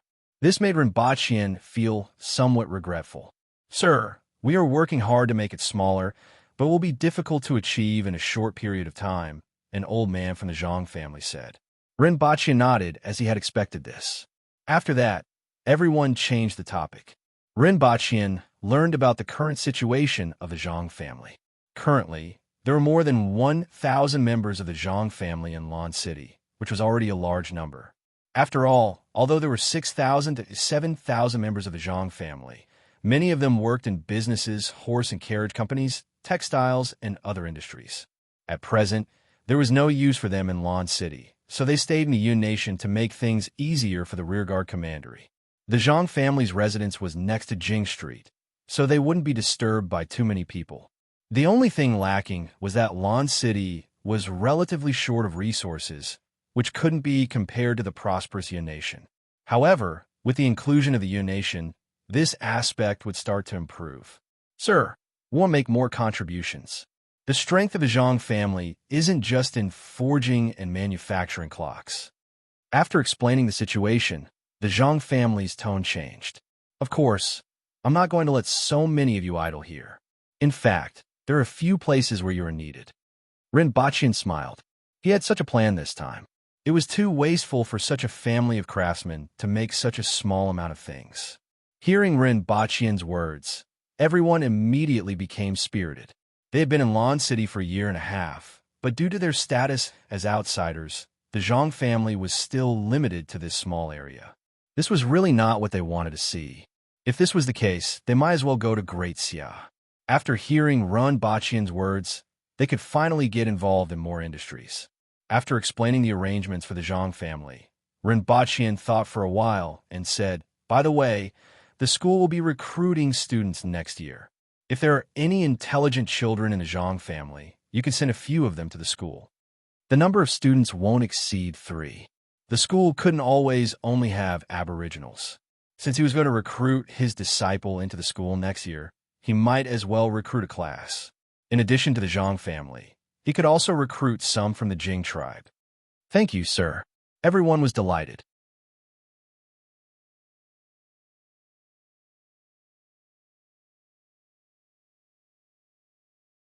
Chapter 819. This is Cottonseed, which can be woven into clothes. It's much more comfortable than leather clothes, and it's also cheaper. This is a type of subtropical crop. You could try to grow it in the northern regions near Great Xia. Rinpoche placed a few bags in front of Guihong. At present, those high-yielding crops had been popularized throughout the entire territory of Dayo. There were traces of these crops even in Tianjing Basin. The food problem had been solved, and the Department of Agriculture and Livestock could now focus on other areas. Cotton was naturally one of the most important economic crops. It had a vast market and was closely related to the livelihood of the people. After all, the weather in Dayo was extremely hot all year round. Clothes made of cotton were much cooler and more breathable than leather clothes. At the same time, they were finer than coarse cloth. Furthermore, after mass planting, the price might even be lower than the current price of coarse cloth in Dayo. It was sufficiently attractive. Regardless of whether it was for personal use or sold in the Yun Nation, it could create a very high value. Of course, although the animal skin clothing was hot to wear, it also had an advantage. It was sturdy. The mountain people fought with ferocious beasts every day. The sturdy animal skin clothes that could be made from local materials would not be obsolete for a long time. Cotton had a very high status in Rinpoche's heart, but it wasn't that important in Gu Yihong's eyes. After all, compared to clothes, he preferred crops like sweet potatoes, and pumpkins that could fill his stomach in large quantities. However, where there was demand, there would be development. When cotton cloth appeared on the market and the prices of some crops began to drop, Gu Yihong knew the value of cotton. This is sugarcane. It's as sweet as honey. Most importantly, it has a high yield. It's a pretty good fruit and can also be used to make sugar. Sugar? Gu Yihong caught the word. The kind brought by the merchants from the Yun Nation? Yes, that's right. And it's even better than theirs, Rinpoche said confidently. In fact, he didn't know what kind of sugar the Yun Nation's merchants had brought. The palace had always used honey. However, due to the limitations of this era, Rinpoche felt that the Yun Nation's merchants' sugar definitely couldn't reach the level of white sugar, which was why he was so confident. Sugarcane was not only a type of fruit, but most importantly, it could be used as a seasoning in the market. Moreover, he could also open a sugar factory. He was confident about the future of the sugar factory. The Empress alone could support half of the sugar factory. He had even thought of the name. Anyway, no one would sue him for copyright infringement. After confirming that Gu Yihong valued the sugarcane sufficiently, Rinpoche took out the last item, which was also the item that he valued the most. These are sunflowers and peanuts. The fruits can be used as food and can produce about 500 caddies per mil. They can also be used to extract oil. They are not as greasy as animal fat, and the price is very low. This is very important and must be arranged as soon as possible, Rinpoche exhorted. With melon seeds, Rinpoche felt that in the future, he might be able to see two groups of people fighting on the streets while a group of onlookers munched on melon seeds and peanuts. However, he didn't say his true thoughts out loud because the other party wouldn't understand even if he did. What he really wanted was biodiesel. Although the steam train was still in the warehouse outside the city, he had already set his sights on another product that would change the times. Not a car, but a tractor. In the entire territory of Dayo, there were only 3 to 4 million aboriginals outside the 60,000 mountains. The Yun Nation was only half the size of Dayo, but it had a population of 70 to 80 million. With such a small population spread over such a large area of land, it was like scattering beans into the desert. Not only did these 3 to 4 million people have to graze and farm, but they also needed manpower for all kinds of factories, whether it was salt wells, steel factories, or canneries. There was also the supply and logistics of the army and the militias of the various cities. With 3 to 4 million people spread over such a large area of land, it was like scattering beans into the desert. To solve this situation, on the one hand, part of the population had to be moved out of the 60,000 mountains, and on the other hand, part of the population had to be liberated from the fields. A tractor was an excellent choice. It was sturdy, easy to maintain, had strong traction, could do farm work, and could even haul goods. Although it was far from being comparable to a car compared to an ox cart, it was like a tortoise racing against a snail. Furthermore, the terrible soil of Dayo had less of an impact on a tractor than an ox cart. In Rinpoche's eyes, there was nothing more suitable for the current situation in Dayo than a tractor. Even the manufacture of a tractor wasn't a big problem. The only problem was the energy source. At present, there were no clues about oil, so biodiesel was the only choice. Therefore, in Rinpoche's opinion, these two crops were the most important. Got it, I will arrange it. Gu Yihong agreed when he saw how serious Rinpoche was. Rinpoche's value had long been reflected in various new products or technologies such as glass, high-yield crops, solar furnaces, and steam engines. Anything that could make him value it so much must be good stuff. Although Gu Yihong didn't know Rinpoche's purpose, his thoughts were as simple as mentioned above. In any case, it could at least be used as food. There was no such thing as too many varieties of food. Rinpoche then took out soybeans, which were also a very valuable crop. They could be used to extract oil, make tofu pudding, make soy sauce, and make soy milk, together with sugarcane. Rinpoche was looking forward to the discussion in Dayo about whether soy milk and tofu pudding should be sweet or savory. The war between the sweet and savory parties spread from Earth to the other world. The only problem was that the Empress was the biggest supporter of the evil sweet party. After leaving the Department of Agriculture and Livestock, Rinpoche and the guards returned to the palace and encountered another fight. However, there was something different this time. Knives were used. With the occupation of the Yun nation, Dayo no longer had to worry about the source of weapons due to the large amount of iron ore. The weapons seized from the Yun nation and Great Xia were melted down. Coupled with the production of Mount Damo's iron ore, steel products began to appear on the market, and the price dropped a lot. A large number of weapons appeared on the market, and the first problem had already emerged. The fights between the Aboriginals had evolved from fists to knives. Rinpoche sat on his mount and looked down at the fight that was surrounded by the crowd. He frowned and said to the guards, "Send them to the Public Order Bureau." "Yes, sir." A guard behind him jumped onto the scene and quickly pinned the two of them to the ground. Seeing that there was no more excitement to watch, the excited commoners dispersed. Rinpoche frowned and returned to the Empress's palace. A few female officials were surrounding the Empress and measuring her clothes. The Empress didn't look unhappy at all and allowed them to circle her with rulers. After waiting for a long time, those female officials came over and measured Rinpoche's body again. "Your Majesty, this is..." Rinpoche didn't know how to react.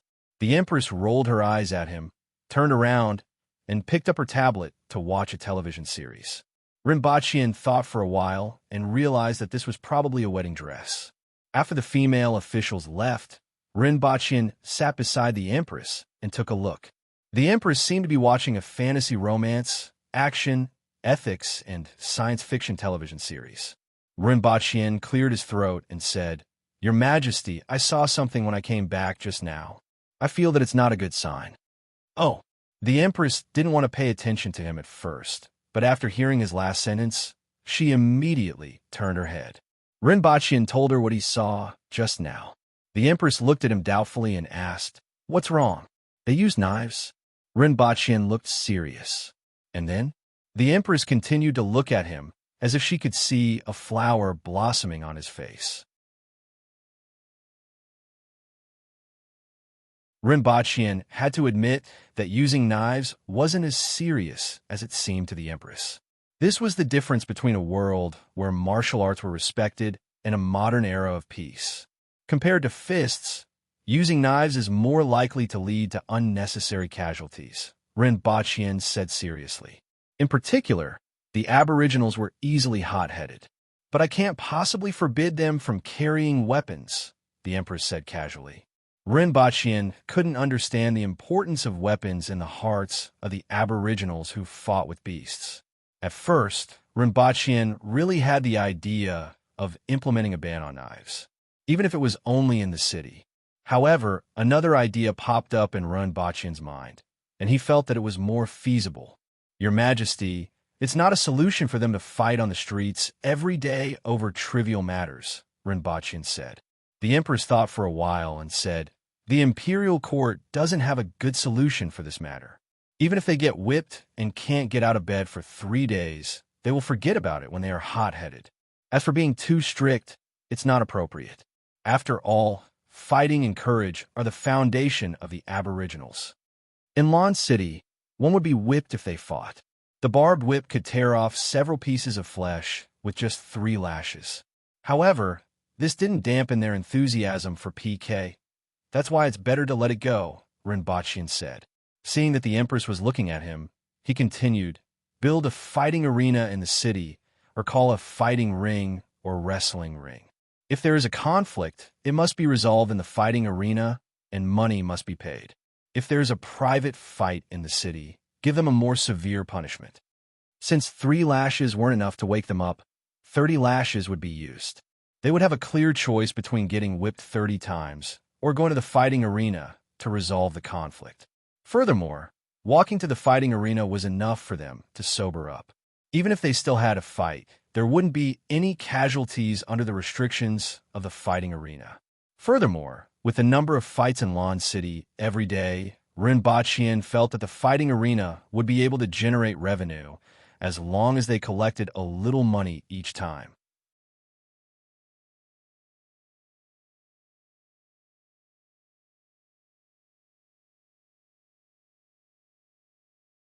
Chapter 820. In a certain city in Great Xia, after the flames of war, the city was full of scorch marks and blood-soaked soil. A rancid smell came from every corner of the city, and the volunteer army in khaki clothes couldn't help but cover their noses and quickly pass by. This was already the 3rd day since the fall of the city. The originally powerful Great Xia suddenly seemed to have collapsed, and the flames of war spread everywhere within its borders. All of this happened so suddenly. It happened so quickly that most people didn't even know what was happening before they were swept up in this turbulence. At this time, in the original residence of an aristocratic family in the city, Qing Lian was sitting in a room reading a book attentively. Occasionally, she would look up at the people in front of her who were discussing. As the commander-in-chief, Su Qing had a murderous aura around him. After all, identity and experience shaped a person's temperament. Beside him was military advisor Su Yu, an unassuming, fair-skinned fatty who looked more like a merchant than anything else. In addition, there were strategist Zhuo Wan, Lin Ping, Xiao Xiani, Vanguard Zheng Huan, General Qigua, Commander Xian Hai, and so on. It could be said that half of the senior officials of the volunteer army were here. At this time, an important meeting was naturally about the future direction of the volunteer army, but Qing Lian wasn't interested at all. Seeing that she was holding a book and not paying attention at all, everyone was used to it. Even Su Qing couldn't do anything about it. Even if the others were dissatisfied, they wouldn't express it at this time. After all, Qing Lian's abilities had been completely revealed. No one could compare to her in terms of the overall situation, and she had no interest in power. No one would easily offend such a capable and unready senior official of the volunteer army. Not to mention, Qing Lian's strength was equivalent to that of a spirit wheel expert, the top combat power of the volunteer army. Although Qing Lian was holding a book at this time, her mind was thinking about the wedding of Black Bamboo Academy's principal and Qi Zixiao in a month's time. Her gift was still a little too meager. It seemed that she still had to go to Su Qing to get some treasures. After all, he had studied at the Black Bamboo Academy for a long time. Before he left, the Black Bamboo Academy even allowed him to bring a few books on mathematics and probability. This was considered generous. If the gifts he gave were too meager, it would be too embarrassing. At this thought, Qing Lian looked up at Su Qing and found that everyone seemed to have finished their discussion. Su Qing solemnly asked military counselor Su Yu, "Next, we'll march to Ruga Pass. Military counselor, what do you think of the outcome?" Military advisor Su Yu's face was like a dumpling, and his eyes were only a slit. If one didn't look carefully, it would be hard to tell if his eyes were open or closed. He muttered a few words softly, then raised his head and said to everyone, Great Xia will definitely win this battle. Even though everyone in the hall used to be citizens of Great Xia, they were now part of the Revolutionary Army. Everything they did was to overthrow Great Xia. Of course, there was no lack of people who wanted to rob money, food, and territory.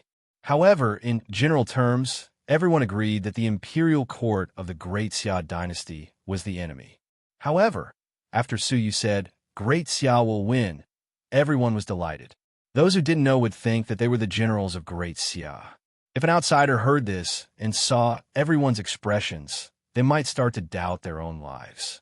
Or perhaps he suspected that there were spies from Great Xia in the tent. That's good, Su Qing said happily. Now that the military counselor had said that, he felt more confident. As long as he said that Great Xia would definitely win, it meant that Great Xia would definitely lose. In the beginning, the Revolutionary Army had elite soldiers, while Great Xia had old, weak, and disabled soldiers. Everyone thought that they would definitely win, and so did the military counselor. However, those few battles resulted in failure. Even the generals who led the troops felt that it was inexplicable and completely didn't know how they lost. They could only ask a few questions afterwards, and only then did they find out that it was a series of small things that were linked together and affected the outcome of the battle. Even so, everyone felt that the failure was too unexpected.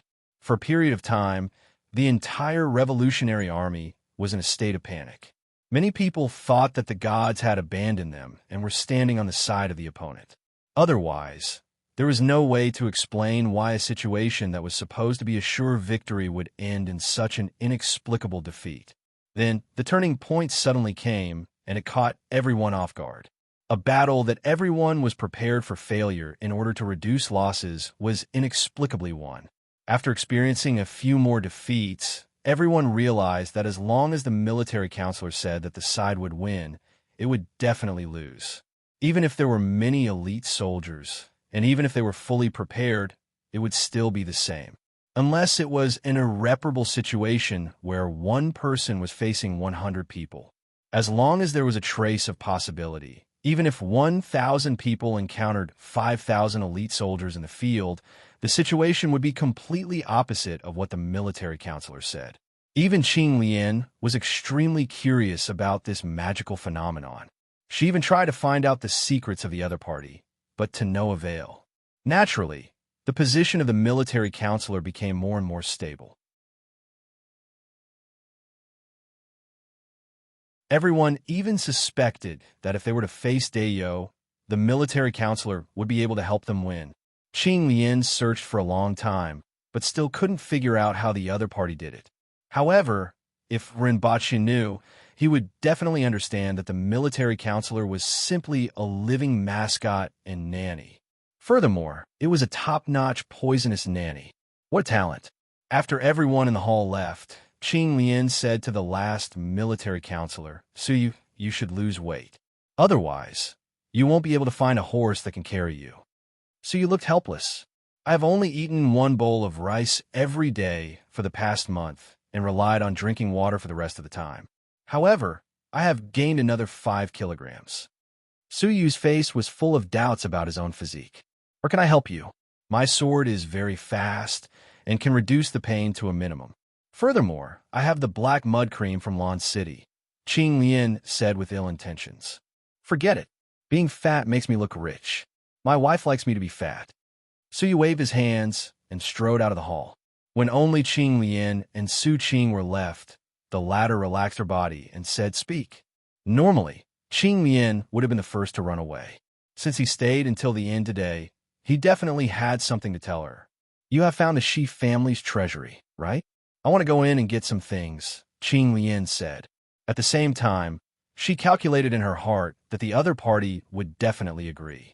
However, there was a 90% chance that he wanted her to agree to one of his conditions. There was an 80% chance that he wanted her to restrain herself and not bring a book to every meeting. What do you need? Su Qing was puzzled at first, but he knew that Qing Lian wasn't as fond of or even greedy for things like wealth and jewelry. Therefore, he replied indifferently, Sure, but you have to agree to one condition. During the next military meeting, even if you don't like it, I can allow you to be distracted, but don't hold a book there. If everyone is like you, how can I manage them? Su Qing felt a headache coming on. Qing Lian smiled, and her eyes were like crescent moons. It was just as he had expected. Now, everything was like a river in his eyes, and within the river, there would be tributaries. You're tuning into the Romance Rendezvous YouTube channel. We're so grateful for your support, and don't forget to subscribe to join us on this incredible journey through captivating stories. Your generosity through donations truly makes a world of difference, as it's the primary source of revenue that allows me to expand and enhance this channel for you. Thank you from the bottom of my heart for being a part of this adventure.